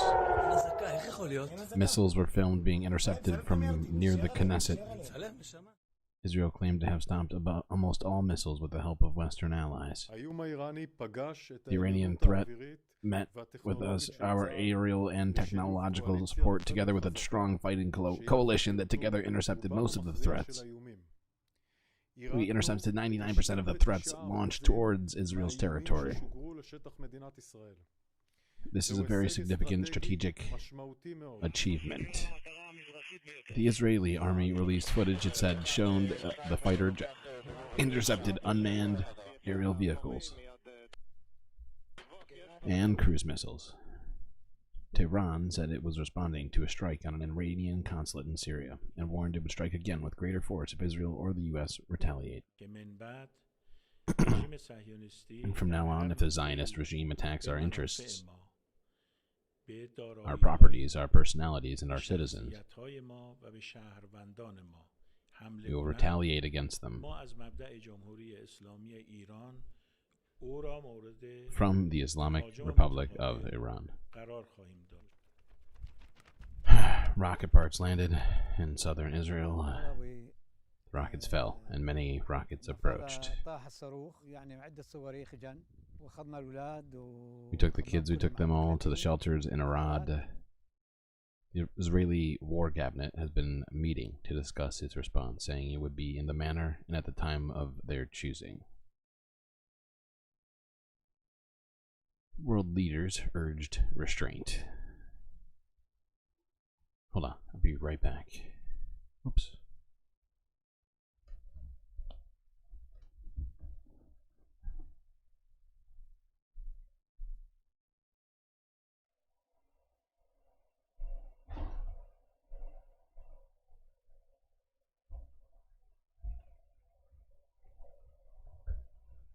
Yeah. Okay. I'm back. What's next? So yeah, if you didn't quite get the gist of that video, Iran has said that it may strike again if Israel responds, or if any of its allies respond, essentially. Now let's look at a couple of videos here that explain both Iran's and Israel's air defense and missile capabilities. This one's from TRT World from a day ago. Iran's regional missile capabilities network.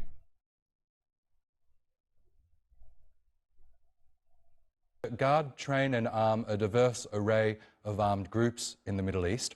Its missile arsenal has grown over the years. Its longest-range cruise missile, the Kayaba Shakin, has a range of 1,300 kilometers. Iran's suicide drone, the Shahed, has been battle-tested extensively by the Russians in the Ukraine war, and has been used by Iranian-backed groups to attack US military personnel. The transfer of Iran's missile know-how and components have enabled aligned groups like the Houthis to launch anti-ship projectiles in the Red Sea and to target the Israeli port of Eilat. Hezbollah in Lebanon, Iran's most sophisticated and well-armed regional partner, has accumulated a missile arsenal that can reach most Israeli major cities in the case of an all-out war.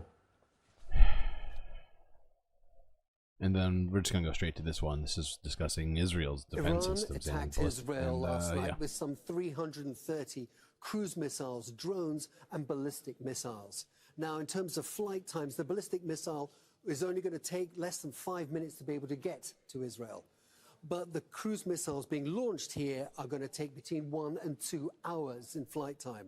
And the slowest of all is going to be these drones, the Shahed 136, are going to take 7 to 8 hours before they can even hit anything within Israel. Plenty of warning for them.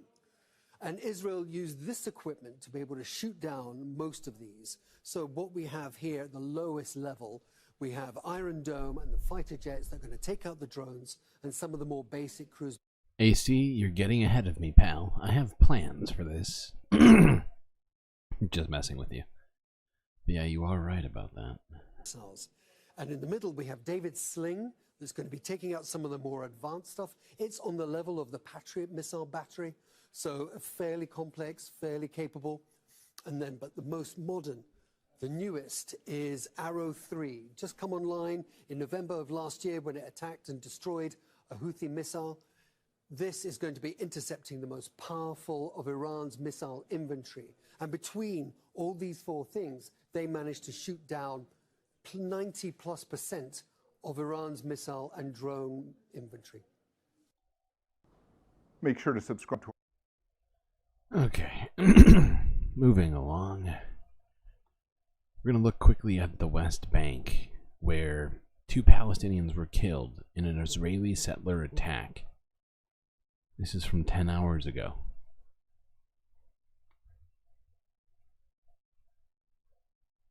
Hazem Hamid says he lives in a small prison, isolated by Israel's separation wall and surrounded by an illegal Israeli settlement. His father built the family home in the 1970s, before the settlement of Beit El near Ramallah was established. Late on Saturday, the Palestinian families were attacked by Israeli settlers. This all took place last night at 11 p.m. local time. We were shocked. We have 2 little girls who are 6 years old. They were very scared. They were crying, so our neighbors came and took them away. Since the start of the war on Gaza, Israeli forces have established a gate here saying it would prevent Palestinians from attacking Israeli settlers. But what happened late on Saturday is that Israeli settlers attacked Palestinian families here, and that gate made it difficult for Palestinians to come and offer help until they took it away. In other villages, it was impossible for Palestinians to rush to the rescue. Israeli forces closed roads leading to the villages under attack. The dust barely settles in one place. See, the fact that the Israeli military is assisting settlers in this way, essentially, without even any regard, it seems, for civilians, I feel like it turns civilians into some sort of quasi-military force, and it's completely fucked. Before it reappears. In the village of Limghayr, this home was attacked not once, but twice, on Friday and again on Saturday. We were inside our home. Look, we were having lunch when we were exposed to gunfire, shells and stones. The settler rampage started after an Israeli teenager went missing. The 14-year-old's body was found on Saturday near his house in an illegal settlement outpost. Settlers spread out their attacks from the center of the occupied West Bank to the north, soon after the Israeli Prime Minister Benjamin Netanyahu described the killing of the Israeli teenager as a heinous murder and pledged to bring those responsible to justice. It's such justice that Palestinians say they're denied. Just since the start of the war on Gaza, the UN has recorded more than 700 settler attacks against Palestinians. Rights groups. I feel like I'm taking crazy pills! Hamas has effectively zero presence in the West Bank. At least that's my understanding. say 94% of reported attacks go unpunished. Many say the Palestinian Authority has undermined people's ability to defend themselves. Near zero, not 0, but in terms of, you know, it's you can't use Hamas as an excuse in the West Bank. It's not an excuse. It's a complicated political situation. The international community is silent against what's happening in Gaza as if it's normal. The Palestinian Authority. The fact is, it's not an excuse for what's happening in Gaza either. Is doing its usual role of supporting the steadfastness of Palestinians on their lands. Settler groups are calling for more violence. The result is a mainly unarmed Palestinian population facing many heavily armed Israeli settlers who've been growing in numbers and increasing their violence. Fuck. That is so annoying. So annoying. This shit just continues to go on. And the only thing that Western media talks about is Gaza, right? And not that they shouldn't be talking about Gaza. But I feel like everything about the West Bank that we hear comes from either Al Jazeera, like 80% Al Jazeera, then like 20% TRT. And then everybody else just forgets the West Bank exists. East Jerusalem doesn't exist. All these other little settlements and everything else just, you know... And they only focus on what they feel like they genuinely have to. No reason to put in the effort. No reason.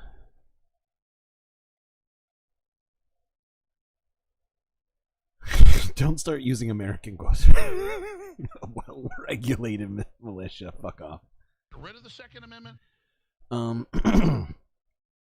What's next? Oh, good. Now we're here at this point. Well... 1 out of 3 of these videos are actually somehow positive. Let's watch this first one. Actually, you know what? Take it back.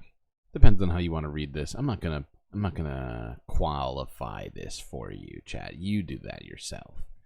This one here is from Associated Press from 11 hours ago. These next few videos are about Palestinians trying to either relocate themselves in the northern Gaza Strip, and also use the supplies that they finally have started coming in. Not yet in numbers that are quite enough, but they are doing what they can with what they have. So, but let's watch this first one. Displaced people in central Gaza Strip attempt to return to the north.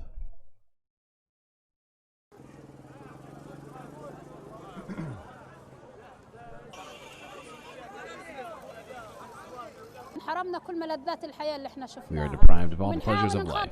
We are trying, at the risk of ourselves, to return to the places where we were before and meet our families and children who remain there, and to meet our loved ones. Half of us are in the south. That is why we try to get back to our loved ones in any way, even if it's at the expense of ourselves.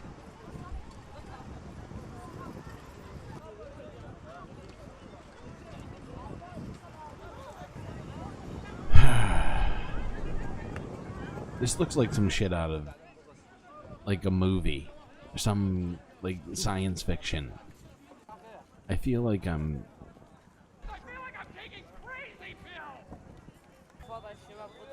Seriously, though. Ow, that's my face.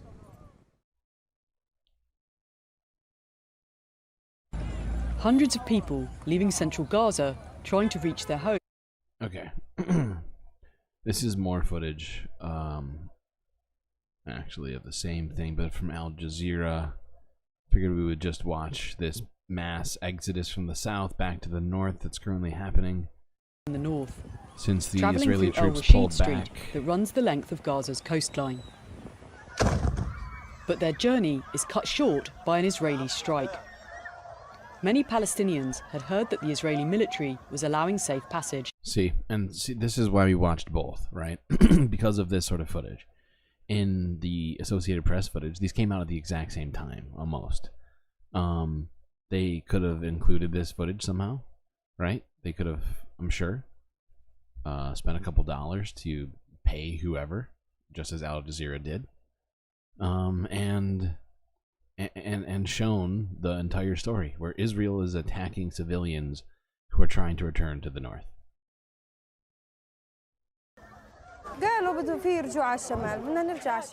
They said there's a return to the north. We want our homes, we want our lives, we want to return, whether with or without a truce.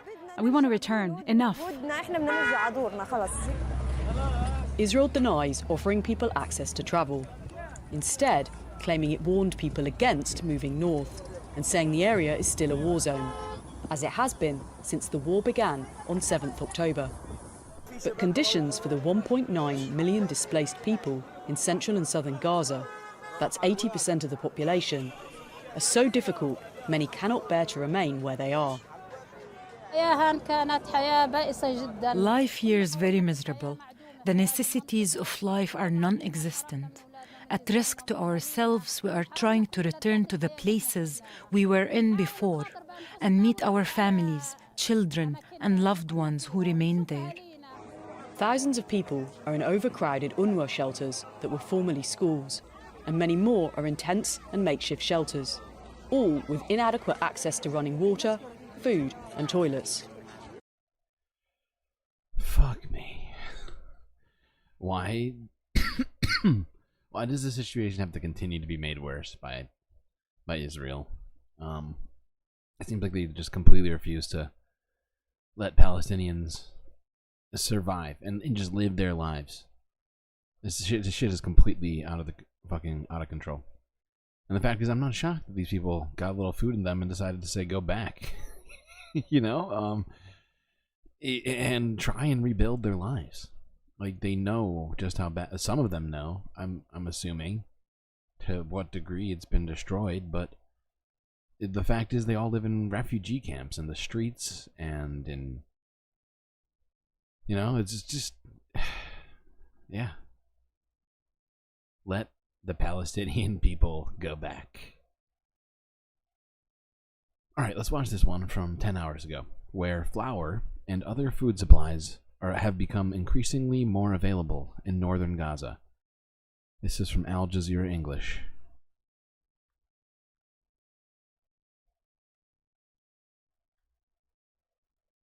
Now, some bakeries have reopened in northern Gaza and have started selling small amounts of bread. The Israeli army has destroyed bakeries right across Gaza and has prevented the entry of flour and other basic goods as Palestinians struggle with forced starvation. Let's get more on this with Muad Al-Kahlout. He joins us from Jabalia. So the opening of a small number of bakeries, is that having an impact on the availability and price of bread?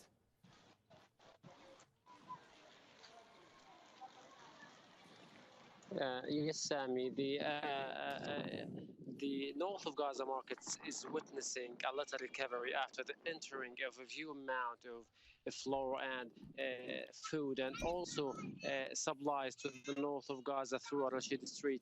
And finally, you can see flour in the markets. Finally, you can see food and tomato or potatoes in the markets. Sellers have something to offer for after more than half a year of being closed and markets are destroyed. So sellers here are offering some food and supplies after a long time of closing, despite the expensive of these products, but still the prices getting down every day. Every day is the prices is getting down. So the prices of today is cheaper than the yesterday. When it comes to flour is finally offered in the markets, and there is one only bakery in north of Gaza and Gaza City, which is Kamel Ajur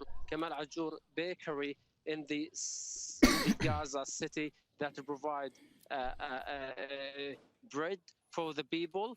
And if you want to buy these bread, these 3 kilos of bread for 5 shekels, you would wait for a very long line in the bakery there. So these trucks and these flour that are arriving to the north to the north of Gaza is elevating the problem and the humanitarian crisis, but still not solving it. So people who are here are asking for more trucks, asking for not killing the coordinators between the traders and the other side in the south.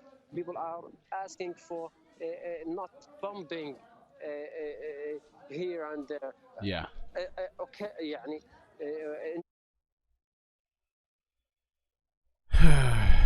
Jeez. Well, it's at least a slightly upbeat-ish story, right? You know, it's not great, but the fact is that thankfully an increased amount of supplies have been made available by more trucks being allowed in. Still, it's not 500 a day, but it was just kind of nice, honestly, for me to be able to put a story in there like that. Essentially, it just makes me feel better just to see Palestinians eating food, making food, even if it's still not enough. I just can't stand to continue to watch people starve when there's clearly food for them. Okay, moving on, because we still got some more stuff that happened, has happened, including U.S. responses and things like that. So this is from 11 hours ago. U.S. reiterating that it does not want a war with Iran.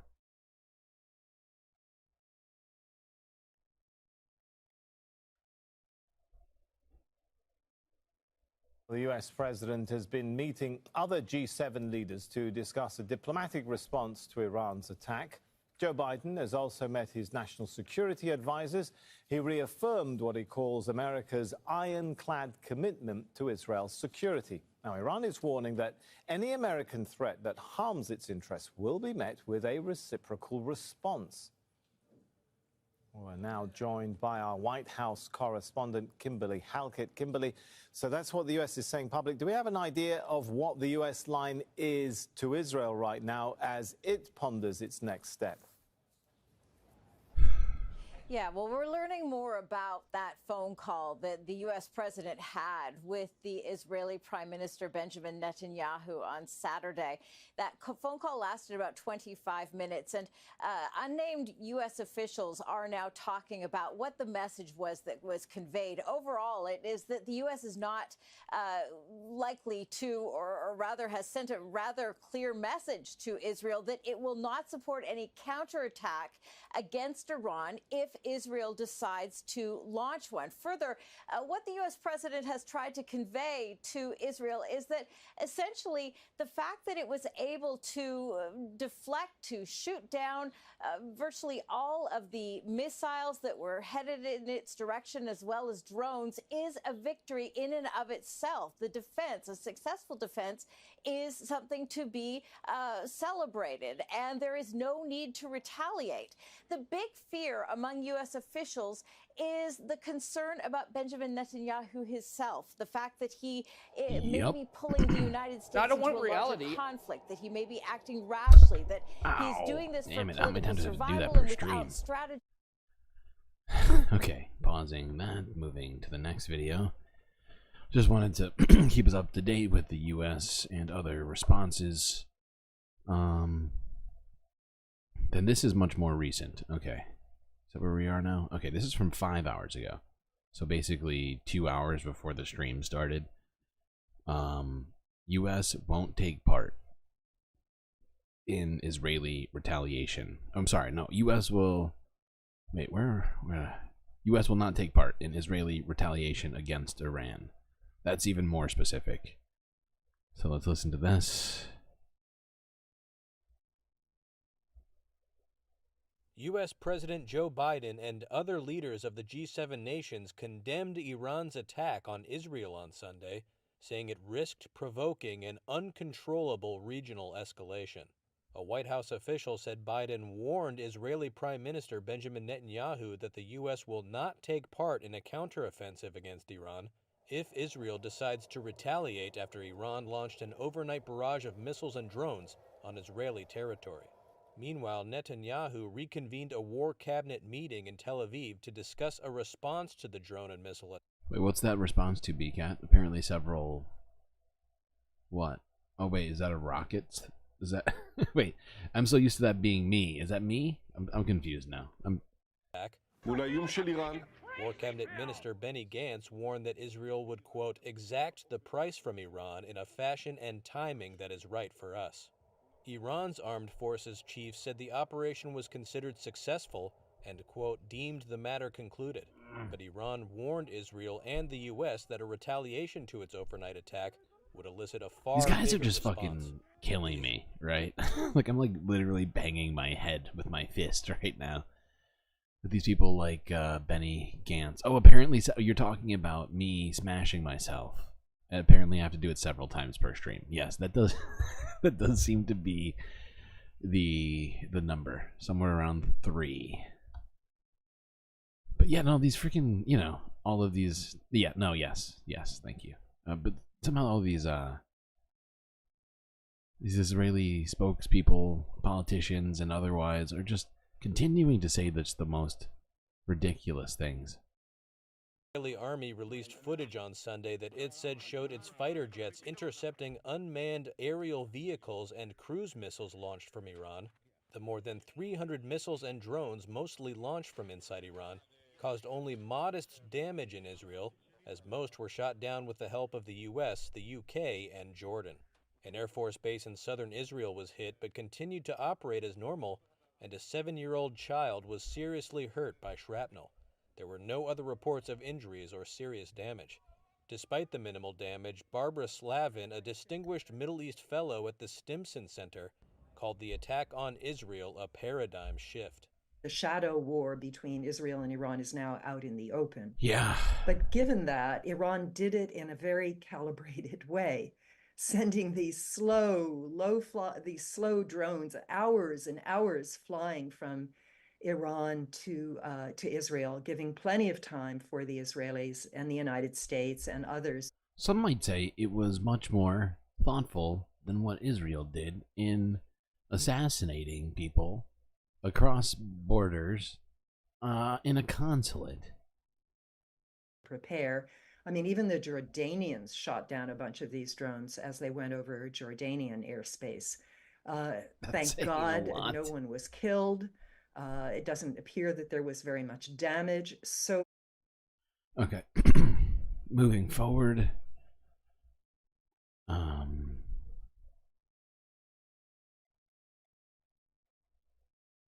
Okay, yeah.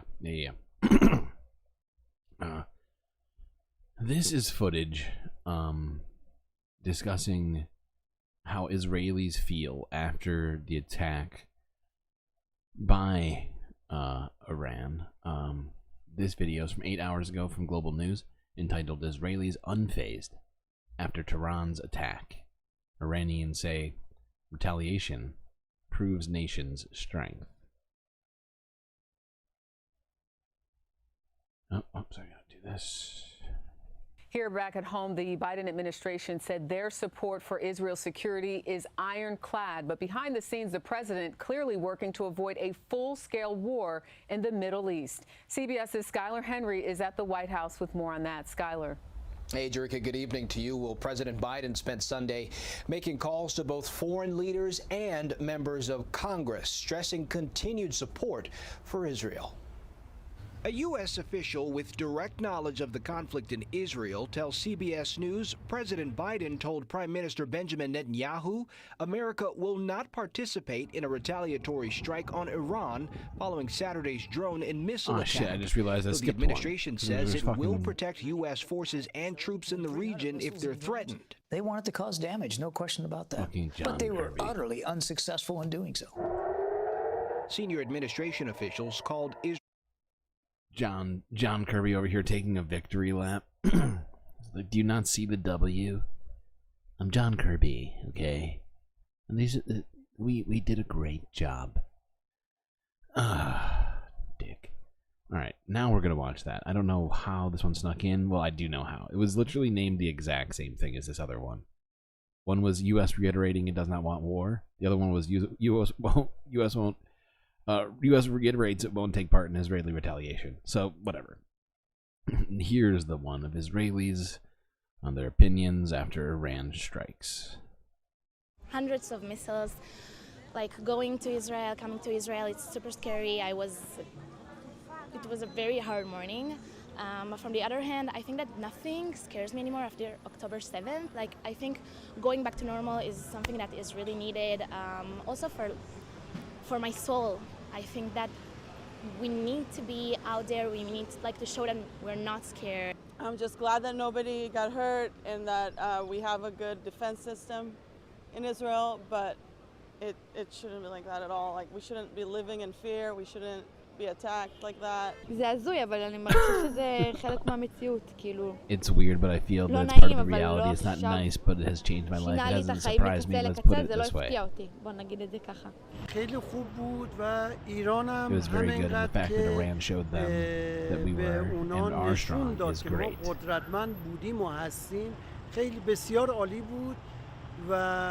My opinion is, to this extent, Israel, realize who they are dealing with. It's perfect. But, oh my god, seriously though, I feel like I went too far.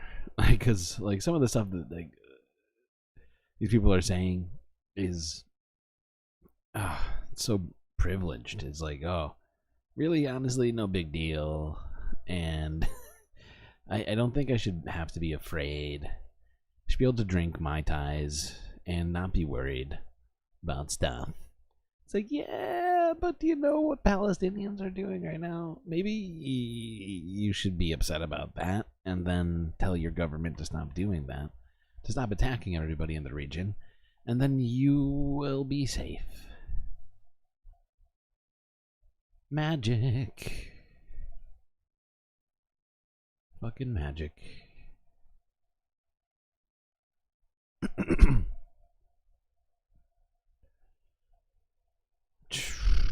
What's next? Okay. Now this is actually relating to what somebody had said in chat earlier. I was trying to wait until now to get into this, as this is pretty recent, and honestly, I've only seen it confirmed from almost zero news networks so far, but this is according to Times of India from 6 hours ago. According to them, Iran took revenge, on a planned target in Israel, the Nevatim Air Base. Explained.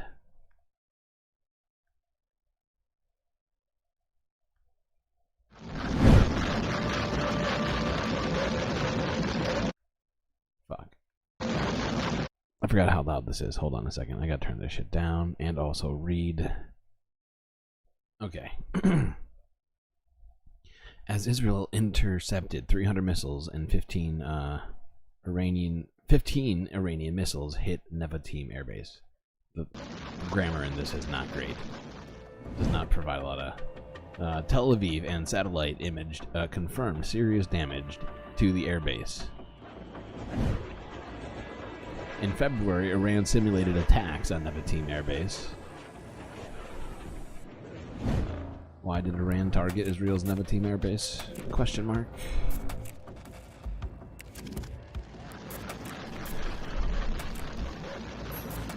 Missiles hit strategic base of Nevatim as per reports. Nevatim Air Base is located in southern Israel and has airport and 3 runways. Nevatim Base is apparently 1,100 kilometers from Iranian territory and houses the latest F-35s given to it by the United States. Airbase was reportedly used to bomb an Iranian embassy in Syria.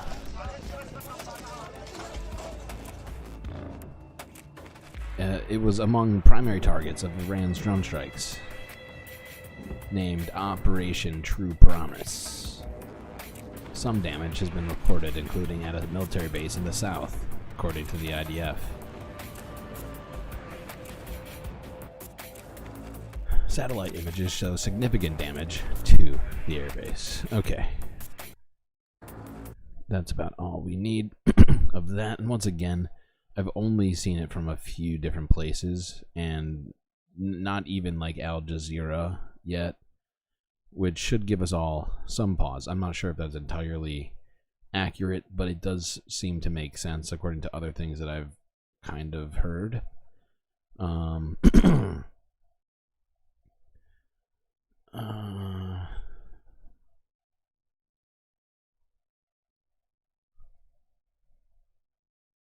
Hold on, chat. I gotta pee. I'll be right back. Here, I'll play you some music.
Okay.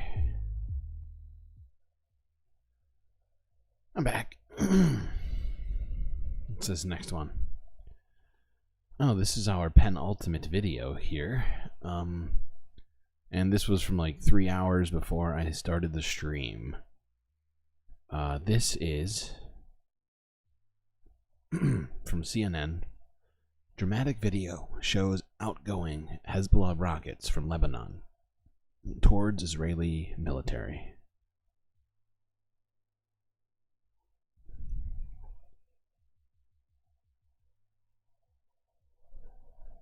As Israel scrambled big time to intercept an unprecedented attack from Iran, the IDF was also involved in very heavy back and forth fighting with Hezbollah.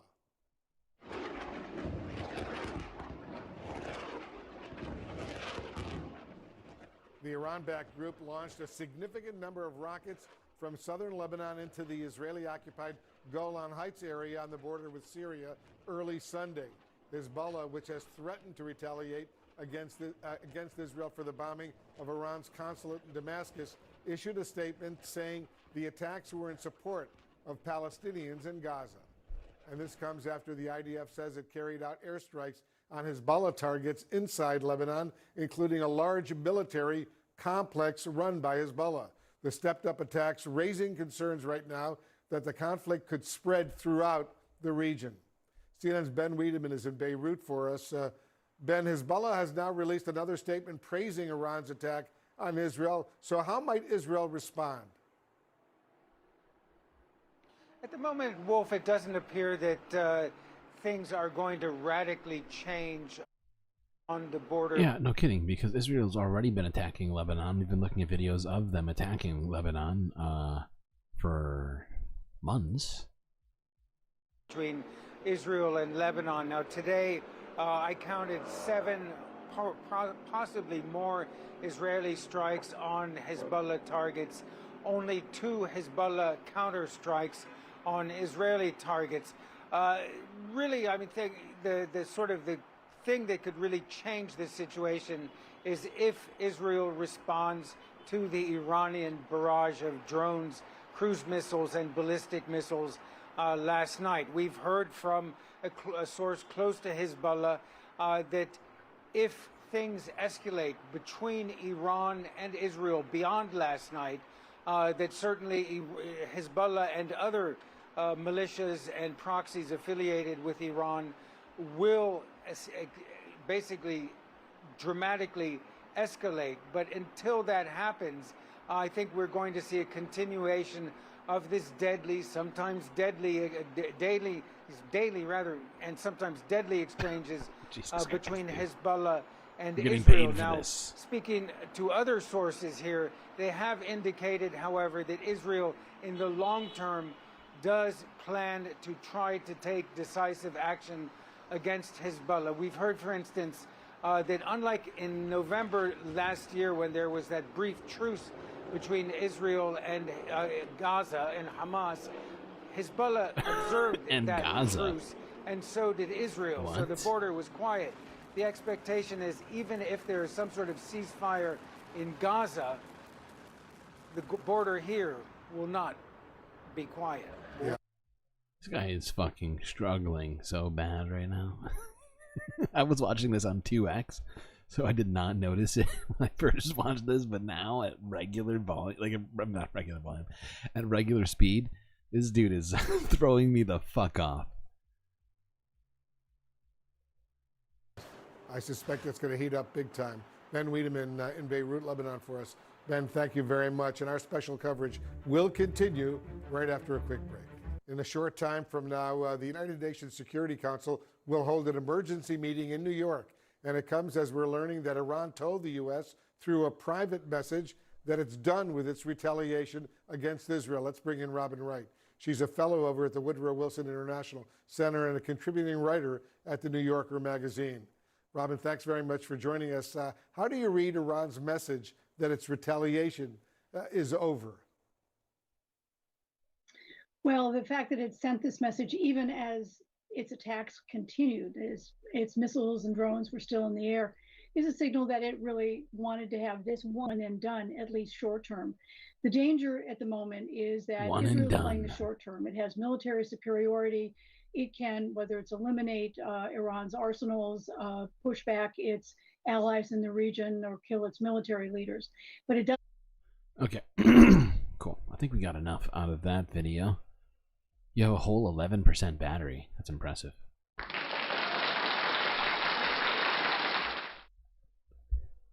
Okay. Oh, well. I am sad to tell you all this, but this is our last video of the day. And it is something of a documentary and a discussion on the wonder that is time.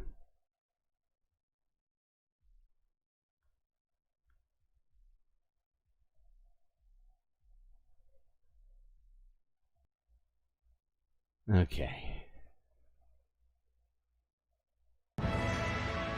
No, bad. Don't do that. Oh, you just got the Philomena. Okay. Okay, what do I do now? Yes.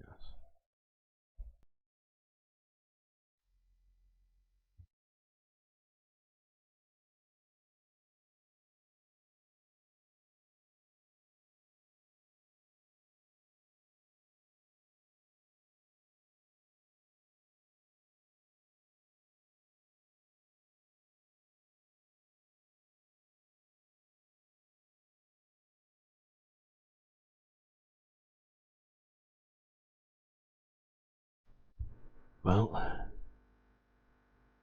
was absolutely phenomenal having all of you here with me tonight. I hope you enjoyed it as much as I did. Or perhaps you didn't enjoy yourself, but you learned something. Well then, I would say I've done a thing. And for that, I am happy. I guess that's it. For your old pal, Streamlord. Till I see you next time. You stay classy, Galactic Stream Nation.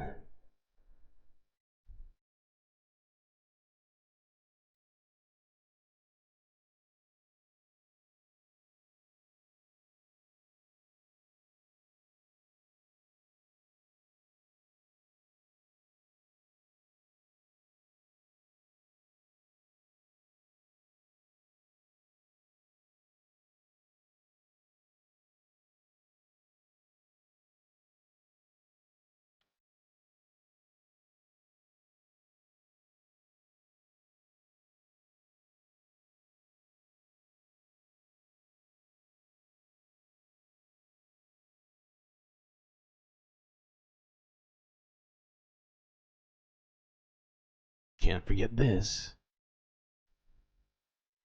These are your Galactic patrons.